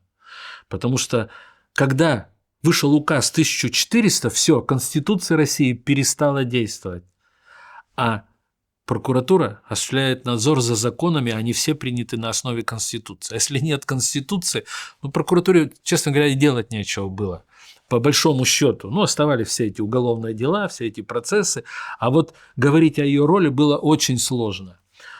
И вот во всей этой, борьбе мне, конечно, приходилось, нелегко, и я оставался заложником этой ситуации. Вспомним март 1993 года, когда Борис Николаевич уже попытался разработать указ, наподобие того, который был потом в сентябре принят. И что тогда? Тогда Верховный Совет возмутился и дали тогда поручение генеральному прокурору, значит, провести проверку действий. Это генеральный прокурор должен быть оценить действия президента, его ближайшего окружения, значит, готовили ли они этот указ, а если готовили, то не является ли это государственным преступлением, выходом за пределы полномочий и так далее. Вот я хотел бы сейчас посмотреть, если бы генеральный прокурор Чайка получил такое поручение, значит, пойти и допросить и нынешнего президента, и главу его администрации и так далее. А мы это делали. Борис Николаевич я, конечно, не допрашивал, но допрашивали и в правовом управлении и так далее.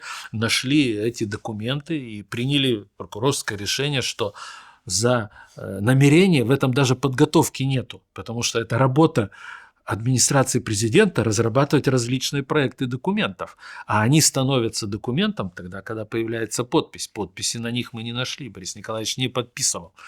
Хотя он и сказал о том, что есть указ, но это был только проект этого указа. Поэтому, конечно, было очень тяжело. Съезды были очень так вот политизированные и очень экзальтированные депутаты. И сам Борис Николаевич однажды тоже подлил масло в огонь, когда призвал часть депутатов уйти со съезда, поехал в Москве, по-моему, там на ГАЗ или на ЗИЛ, встретился с народом, сказав, что съезд вот идет не туда. Все это было очень сложно и тяжело. Ну и закономерным исходом со стороны, когда съезд продолжал вносить поправки в Конституцию, продолжал перетягивать на себя одеяло, президент, имея определенную власть, все время вынужден был оглядываться и на съезд, и на Верховный съезд.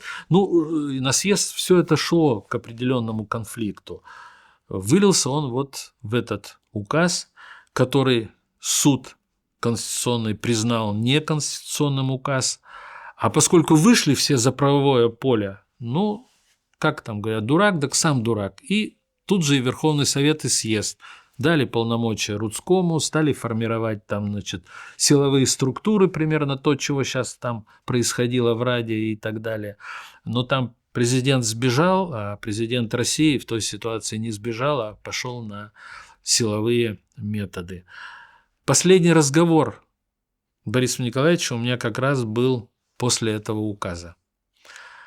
Дело в том, что конфликт уже был настолько острый, что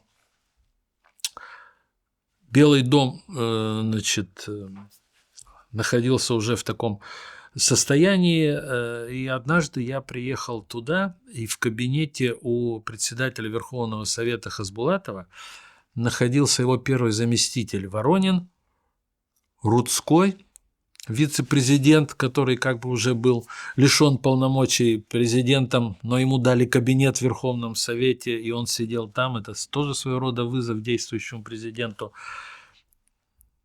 Возможно, был еще и председатель Конституционного суда Зорькин. Я захожу в кабинет и как раз, как бы попадаю в разговор, в который они ведут. И Рудской, видя меня, говорит: ну вот, генеральный прокурор идет. Чего ты не арестуешь Шумейко? А это был первый вице-премьер правительства, и в отношении него мы проводили проверку. И даже дело было возбуждено, и согласие на возбуждение дела, только возбуждение, не на арест и не на привлечение, я получил от Верховного Совета России. Вот. И говорил, что у меня пока нет оснований просить согласия на арест или на привлечение к ответственности. Я расследую дело, когда выйдем на какую-то фактуру, которая позволит это делать, я приду с этим обращением. И вот я захожу, и мне в лоб, я еще от дверей иду, Рудской говорит: ну что ты его не арестуешь? Я говорю: так пока еще не за что. И тут Рудской говорит такую фразу: вот мне бы на 2 дня стать генеральным прокурором, я бы их всех посадил. Тут я сорвался и говорю: Александр Владимирович, прости меня, но на 2 дня каждый дурак может стать генеральным прокурором, но через 2 дня человек должен понимать, за что он будет отвечать, когда ты вот все это сделаешь. Поэтому, знаешь, это невеликая заслуга оказаться в этом кресле и шашкой махать. Ну так, конечно, такой разговор был полемический, значит, вот ты тут боишься, ты их не арестовываешь. Я говорю, следователь расследует дело, на него никто не давит. Вот когда он ко мне придет и скажет, есть материалы, вот тогда я и буду обсуждать этот вопрос. А теперь вы нас, значит, не гоните. Ну вот, видите, все.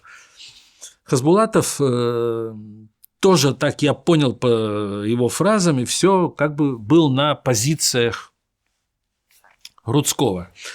Если впрямую как-то упреков там не было, но вот все же, Валентин Григорьевич, надо бы вот более жестко себя повести в этой ситуации. Там вот вы же видите, и Рудской сказал еще такую фразу: но подожди, они к власти придут, нас в подвалах расстреляют.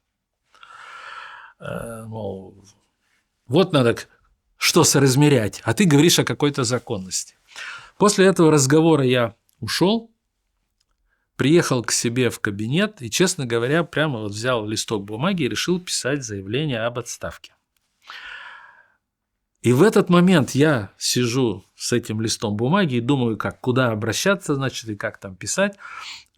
Звонок, и звонит Виктор Степанович Черномырдин, председатель правительства России. Ты где? Я говорю, тут у себя. Можешь приехать? Могу. Я приезжаю к нему на Старую площадь, и он мне говорит: Владимир Григорьевич, президент подписал указ 1400. То есть это вот, значит, было прямо вот, разговор этот был, значит, 20-21 сентября. Подписал. Я говорю, да, я еще переспросил, но в этот раз подписал или опять, значит, мы окажемся в ситуации, когда есть указ, а его нету? Нет, все подписал. И дает мне текст этого указа. Он еще не был объявлен. Он говорит, посмотри, там один пункт тебя касается. И как сейчас помню, пункт номер 13 написано, значит, президент назначает генерального прокурора. Поскольку по Конституции это право было у съезда и Верховного Совета.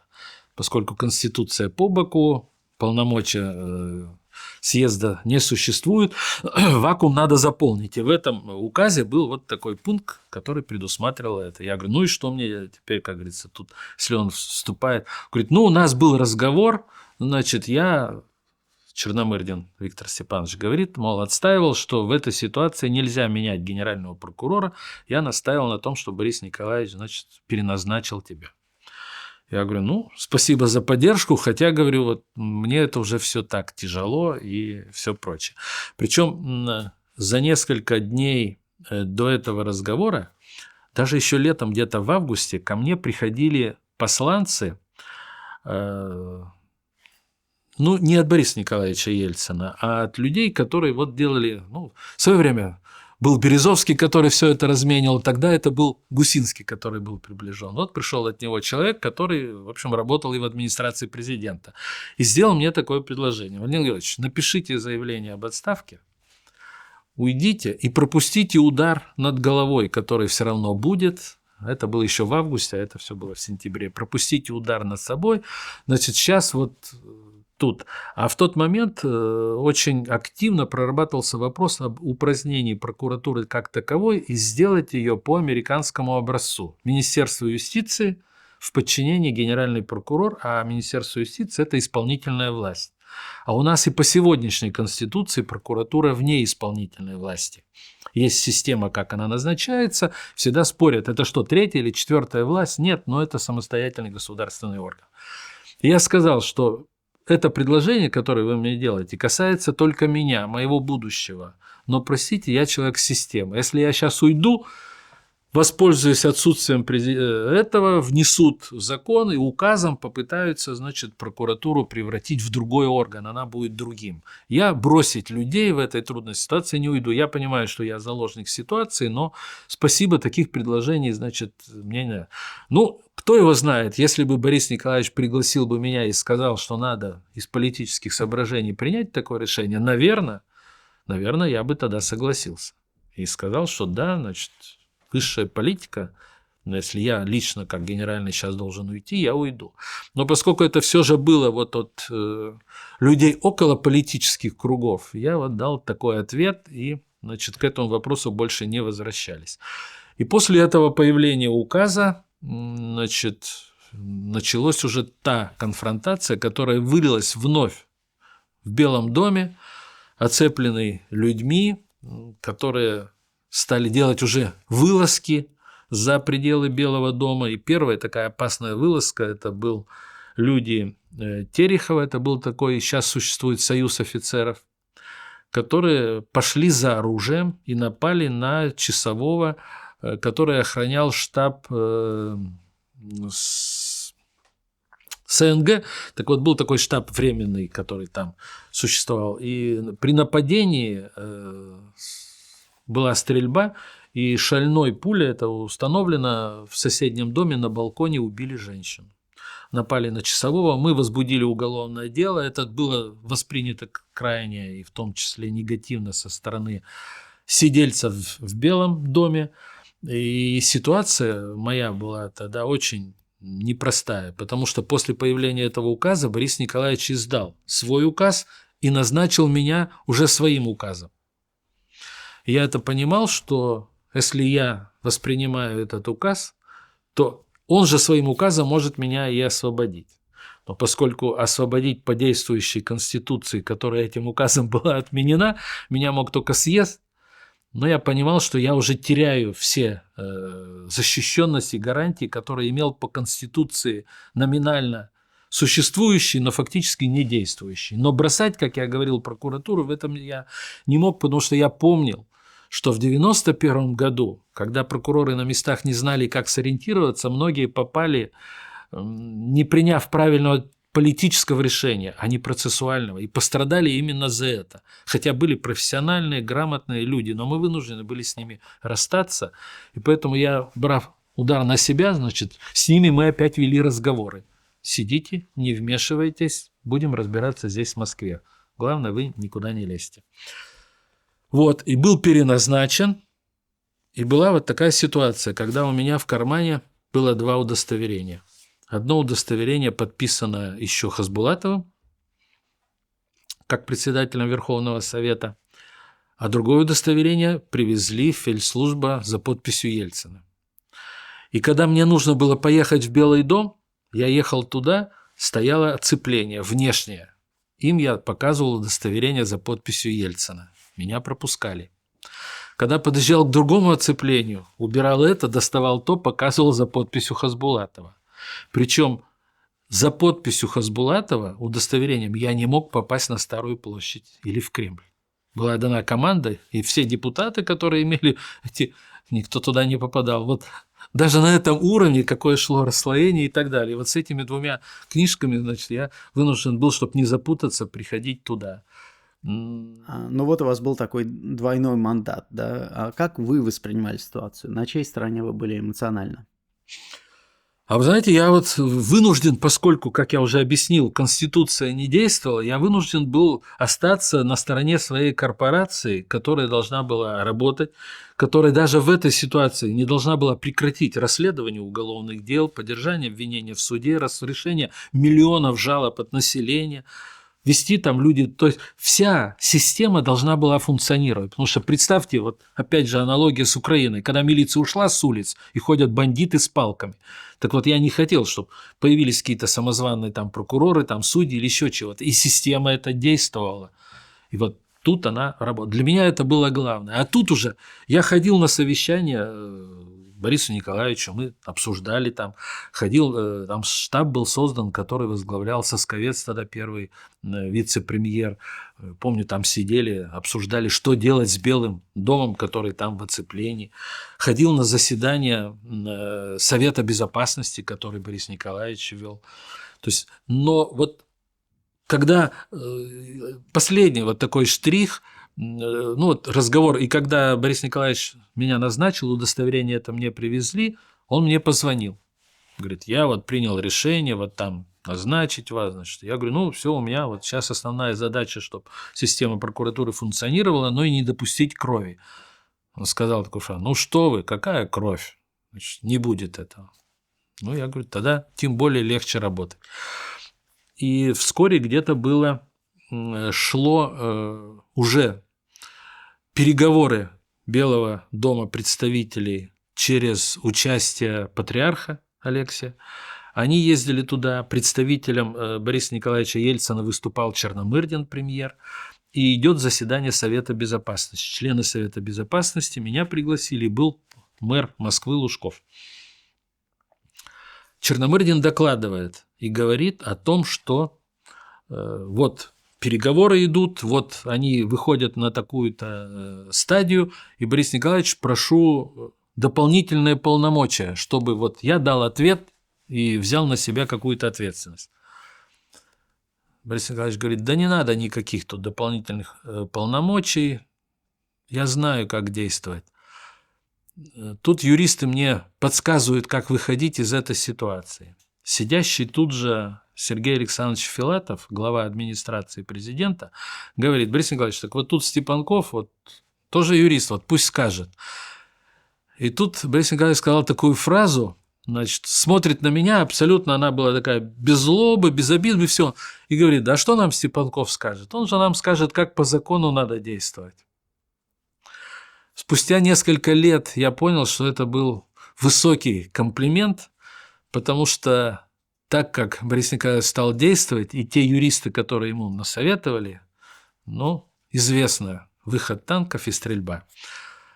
И когда я уже закончил заседание, вернулся к себе в кабинет, Филатов позвонил мне и говорит, слушай, ну вот он так сказал, что ты по закону, ну нет, он все равно, наверное, тебе позвонит, потому что вот мы тут все не знаем, как поступать, мы все это обсуждаем. Я говорю, ну, Борис Николаевич прав, потому что я тут могу сказать только как по закону и к тому прочему.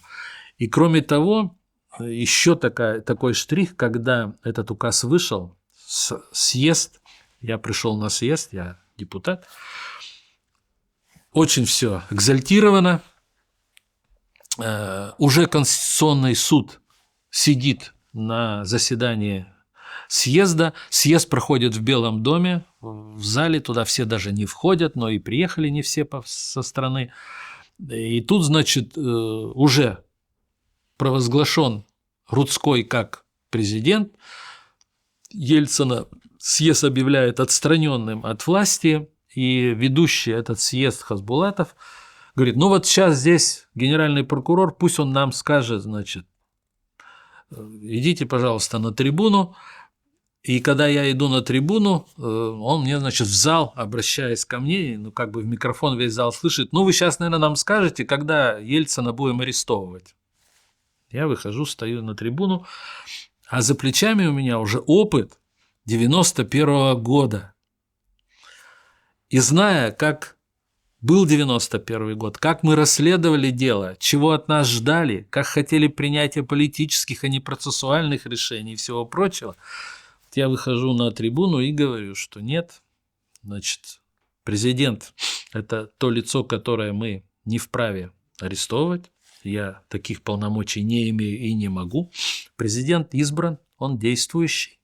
Ваши решения, которые вы приняты, они крайне сомнительны, поэтому я призываю вас продолжить политический диалог и выйти из этого дела путем поиска компромисса. Использовать аргумент прокуратуры возбуждения уголовного дела там, значит, против президента или еще чего-то я не буду.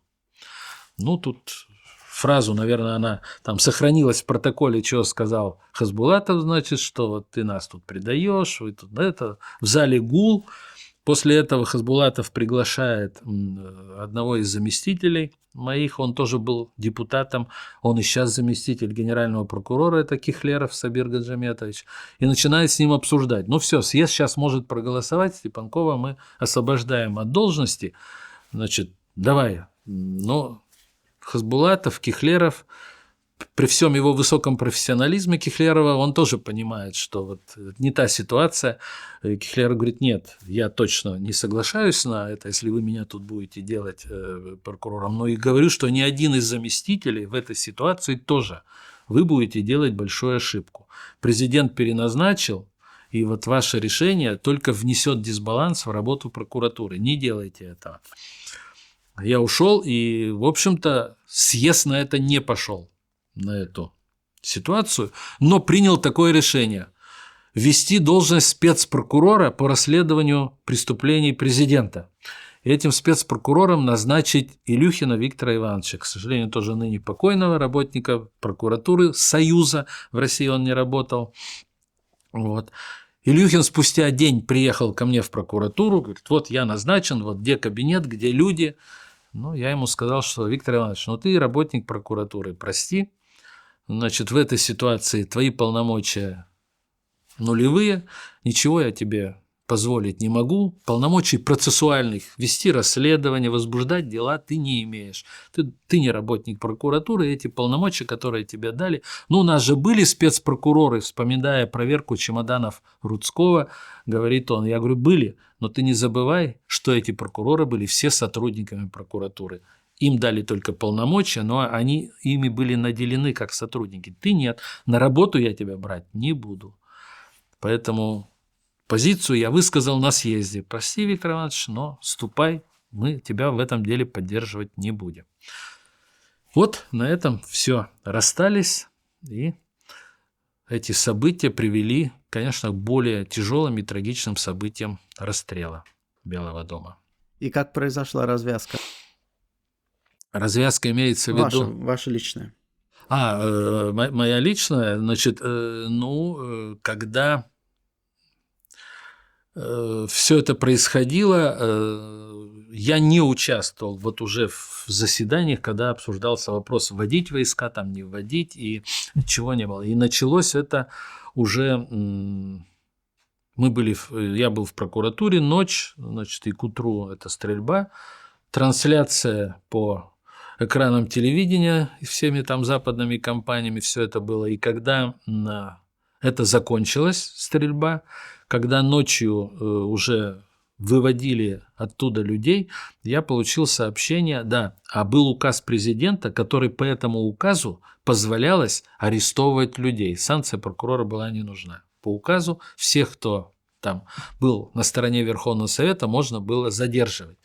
И более того, когда мы говорим о моделях вот таких событий в жизни страны, использовалась еще одна модель, если я вспоминал в 1991 году, это, значит, интернирование людей, то здесь тоже депутатов приготовили один из стадионов города Москвы.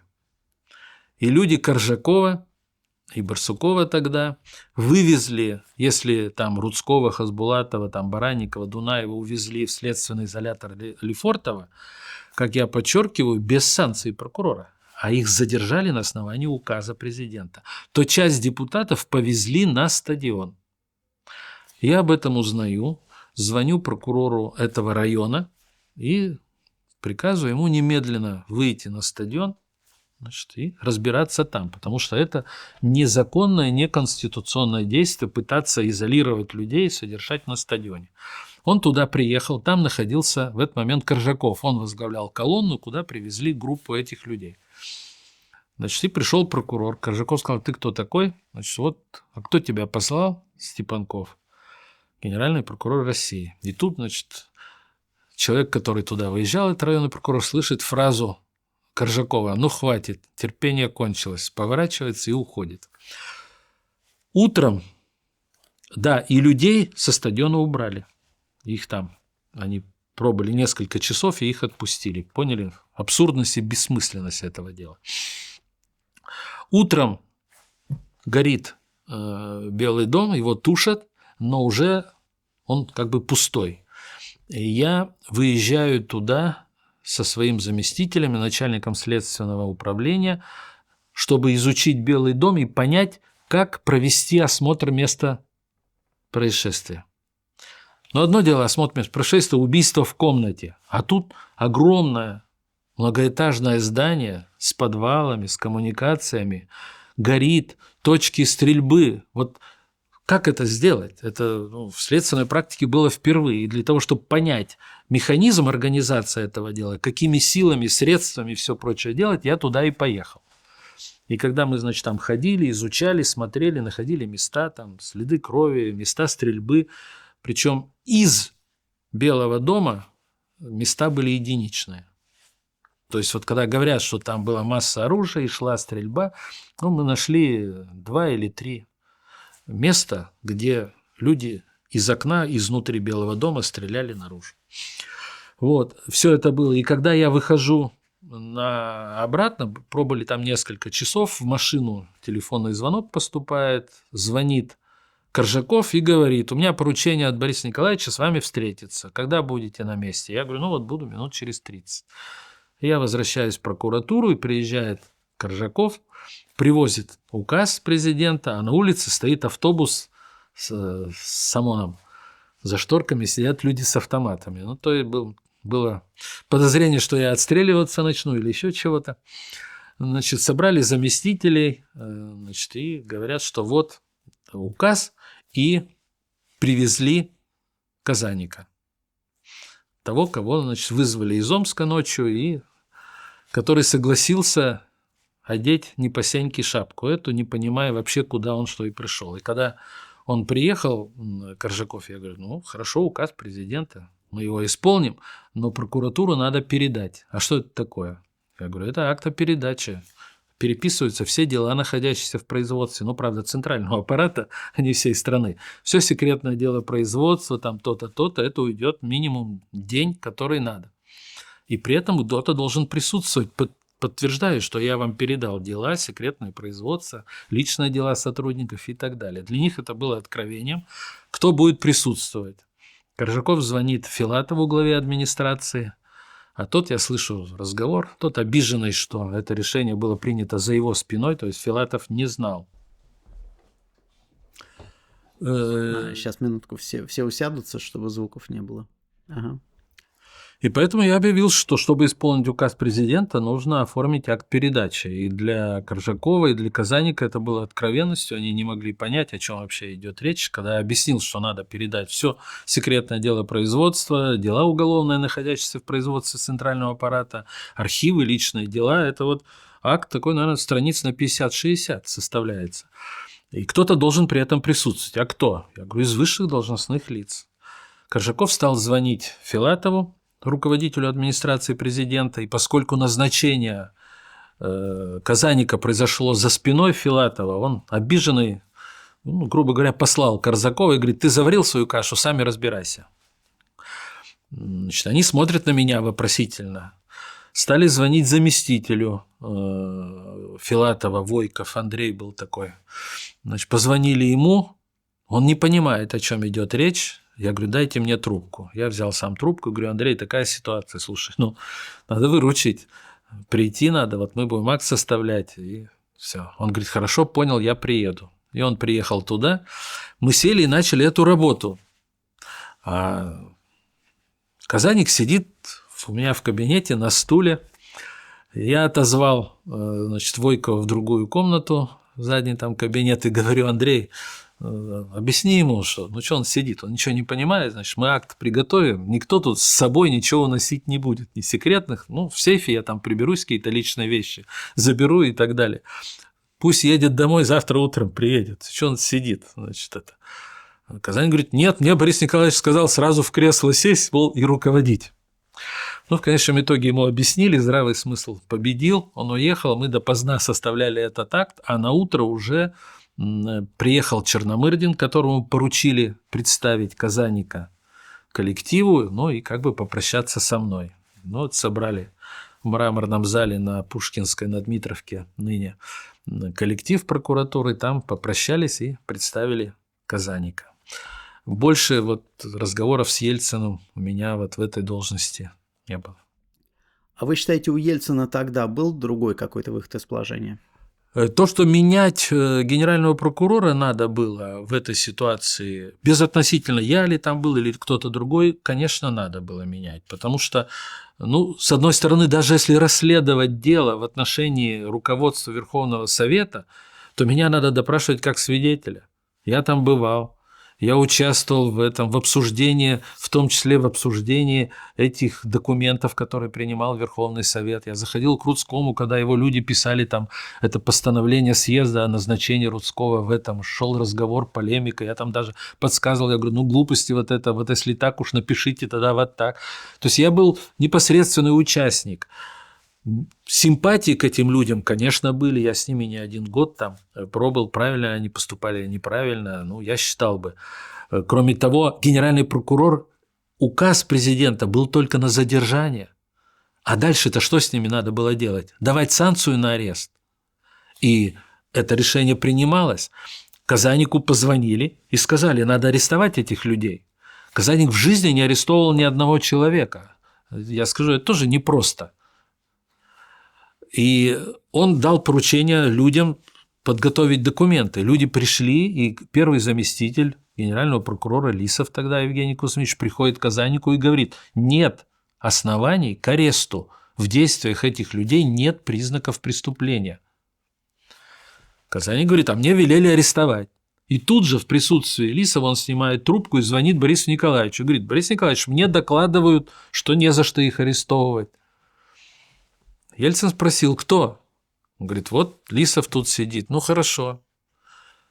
На другой день Лисова освобождают от должности первого заместителя, а Казаник арестовывает людей. И кого? В первый раз в жизни, давая санкцию на арест, арестовывает председателя Верховного Совета, вице-президента и так далее. Ну, не позавидуешь начинать карьеру, потому что даже врачу, прежде чем там делать операцию на головном мозге, надо сначала аппендикс удалить, наверное.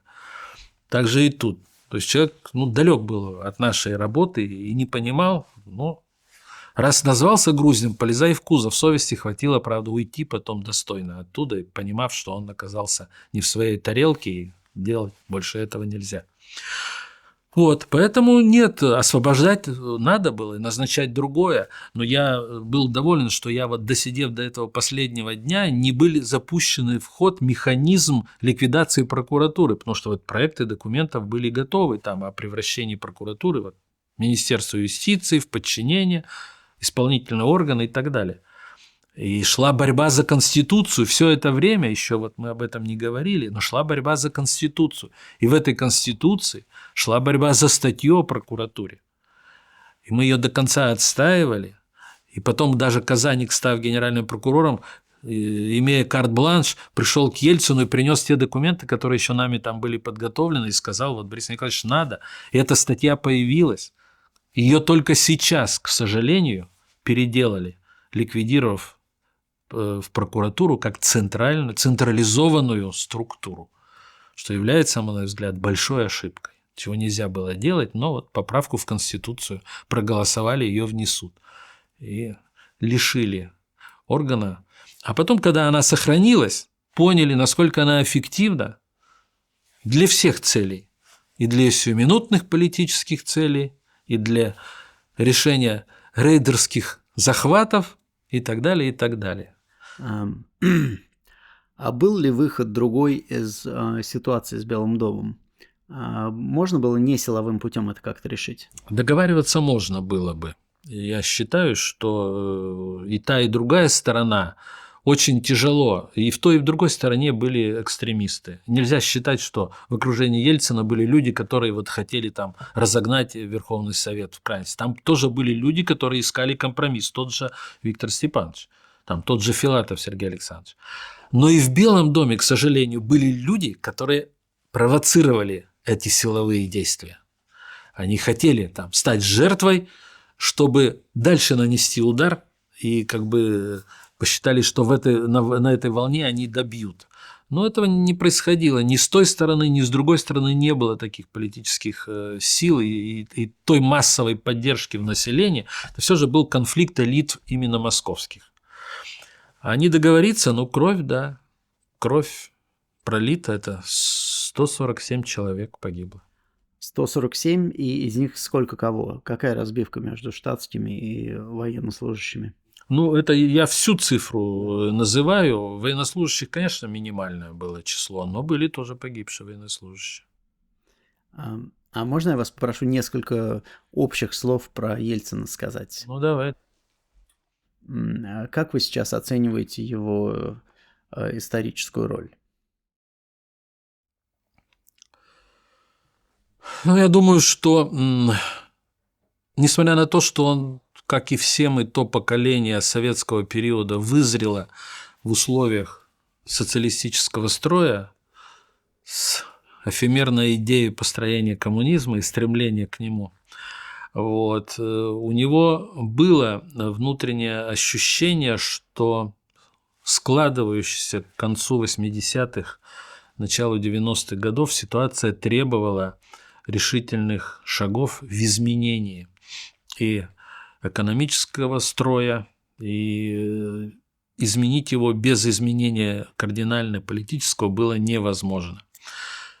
А перестройка была косметическая, и дав гласность, что является заслугой Горбачева, не произнося вслух, публично, с экранов телевизора, с газет, там, с журналов, то, чего люди говорили на кухне, наверное, нельзя было подготовить ту почву, которая бы и послужила опорой для действий Бориса Николаевича Ельцина. Поэтому Горбачев в этом был прав, дав вот эту перестройку, но модели у него не было ни китайской модели, когда, опираясь на коммунистическую партию, делать это, не опираясь на что-то другое. Он окружал-то себя людьми, как Инаев. Это личности, которые были ниже его и по интеллектуальному плану, и, но даже и они захотели его подсидеть и убрать, защищая как раз именно свои интересы в должности, в положении и так далее. Поэтому у Ельцина был потенциал слома, но я никогда не оценивал Бориса Николаевича как политика, который может построить то, чего он ломает. Созидательности в нем было очень мало, в то же время у него была способность поддерживать тех людей, которые были грамотнее его, в том числе и в интеллектуальном плане. Он, например, восхищался Гайдаром, будучи пораженный, как свободно он говорит на английском языке. Для него это было, большим плюсом. И он не боялся выдвигать молодых и поддерживать, чего, скажем, в коммунистической партии, там даже в период Брежнева, других было большой, трагедия, если вдруг какой-то там молодой начинал продвигаться, касалось там той же Машерова и Романова и того же Горбачева. Вот поэтому Борис Николаевич дал толчок к приходу новой волне политиков. Он сумел создать в России именно базу преобразований, потому что не начнись эти преобразования в России, не произошли бы преобразования и во многих союзных республиках. Другое дело, какой результат получили, вспоминая слова Черномырдина, хотели как лучше, а вышло как всегда. То, что получил сегодня там Узбекистан, там Таджикистан, частично Казахстан, это уже их проблемы, но без этого невозможно. Трагедия распада Союза, когда мы голосовали по импичменту президента, я был депутатом тогда Госдумы, я голосовал по 2 пунктам «за». По Чечне, еще по какому-то, но не голосовал за импичмент его по пункту Беловежского соглашения, потому что никогда не считал, что он единственный виновник, из-за этого его надо отлучить в распаде Советского Союза. И смешно было голосовать об этом в стенах законодательного органа, потому что когда Беловежское соглашение подписали, Верховный Совет большинством голосов сам поддержал. Я понимаю, есть моральное право у депутатов, которые голосовали против, выходить и говорить. А в остальном-то мы же подголосовали, и мы поддержали это. Кстати, в этом многие видели не распад, а спасение погибающего, распадающего союза, создать хотя бы СНГ. Поэтому созидательности ему не хватало, но как плюс, я сказал, что воля внести эти изменения. Второе, то, что он был готов слушать и поддерживать молодых людей, которые имели потенциал, и он не боялся окружать себя такими людьми, это 2. И третье, что несмотря на принятие таких решений, которые и сегодня, возможно, осуждаются, как стрелять по законодательному органу, потому что он стрелял не по Хасбулатову и по Рудскому, он стрелял по парламенту, и этим самым он внес в головы людей, и до сих пор эта идея существует, что законодательная ветвь власти – это такая. Она может быть, а может не быть. Если она нам надоест, мы ее можем прогнать. Это опасная идея, которая вносит в дисбаланс в общественное сознание. Потому что не мы придумали и веками испробовано, это разные ветви власти, это противовесы. И когда одна власть говорит, да, она мне не нужна, я ее разгоню, вот это опасное убеждение, которое сегодня некоторые оголтелые головы, не только у нас, но и в других бывших республиках Советского Союза, оно, значит, это поддерживает. Вот в этом опасность, а не в том, что, да, это трагедия, погибло большое количество людей, но в этом заложен был и потенциал, и на сегодняшний отрицательный потенциал, и на сегодняшнее время. Ну и созидательности, да, и последнее, то, что вот такие роковые шаги он принимал, но тем не менее он все же всегда возвращался в правовое русло. Я имею в виду, это Конституция и референдум, потому что какая она, это вообще отдельный вопрос. Но то, что мы вернулись к закону, потому что, скорее всего, он все равно в душе понимал, что, подписывая 1400-й указ, он уходит из правового поля. И понимал, что именно он только должен в него вернуться, потому что желающих уйти и остаться было очень много. Он это вернулся, и благодаря ему мы имеем Государственную Думу, имеем избирательные законы и так далее, потому что Конституция живет уже 20 лет. А вы не согласны, что во избежание реставрации в тот момент просто не было других вариантов, кроме как выйти из конституционного поля? Реставрации чего? Реставрации коммунистического строя? Да. Вы понимаете, в общественном сознании не преобладало вот такое, что вот тот строй плохой. Во-первых, существовала определенная прослойка радикальных правых, которые вообще не воспринимали идеи коммунизма. Но существовала огромная масса людей, которым не нравилось что-то в коммунистическом строе, как, скажем, жизнь отдельных его вождей, какие-то привилегии, если сравнить нынешние и тогдашние привилегии, это ни во что не идет, и так далее. Но их устраивало, что государство о них заботится, не додав ему зарплату, но даст ему худо-бедно какую-то больницу, обучение и так далее. То есть люди не были антикоммунистами в своем большинстве. И поэтому реставрация, когда мы говорим, да, для определенной верхушки, и когда мы убираем идеологию, то оказывается, да, люди боялись реставрации коммунистического строя, потому что при нем они бы не стали и не заняли бы тех должностей. И тогда встает вопрос о том, что уже защищается честь мундира и честь собственного положения в этом обществе. И эти люди окружали Ельцина. Я просто не хочу переходить на фамилии, но это тоже известно и так далее, кто что с чего получил. Поэтому люди, которые шли вместе с Борисом Николаевичем за идею, меня удивляло, они многие потом оказались в стенах Белого дома. А я помню, когда этих людей на первом съезде, которые, несмотря на то, что там охрана ходила и убирала со столов флажки триколоры, они их приносили и ставили. И на них все показывали пальцем, там, коммунистический съезд. Ты смотри, он тут наш советский флаг презирает, ставит какой-то там этот чуть ли не власовский триколор, значит, или еще чего-то. Эти люди шли за идею, за Борисом Николаевичем, сломать коммунистический строй. Но почему? Часть из них оказалась потом в Белом доме. Почему? Потому что они считали, что вот его шаги дальнейшие разрушают идею, ради которой они служили, потому что они тоже придерживались идеи там демократических преобразований, равенства, доступности там к чего-то и к чему-то. Они были против вот схемы там приватизации или еще чего-то, и они остались там.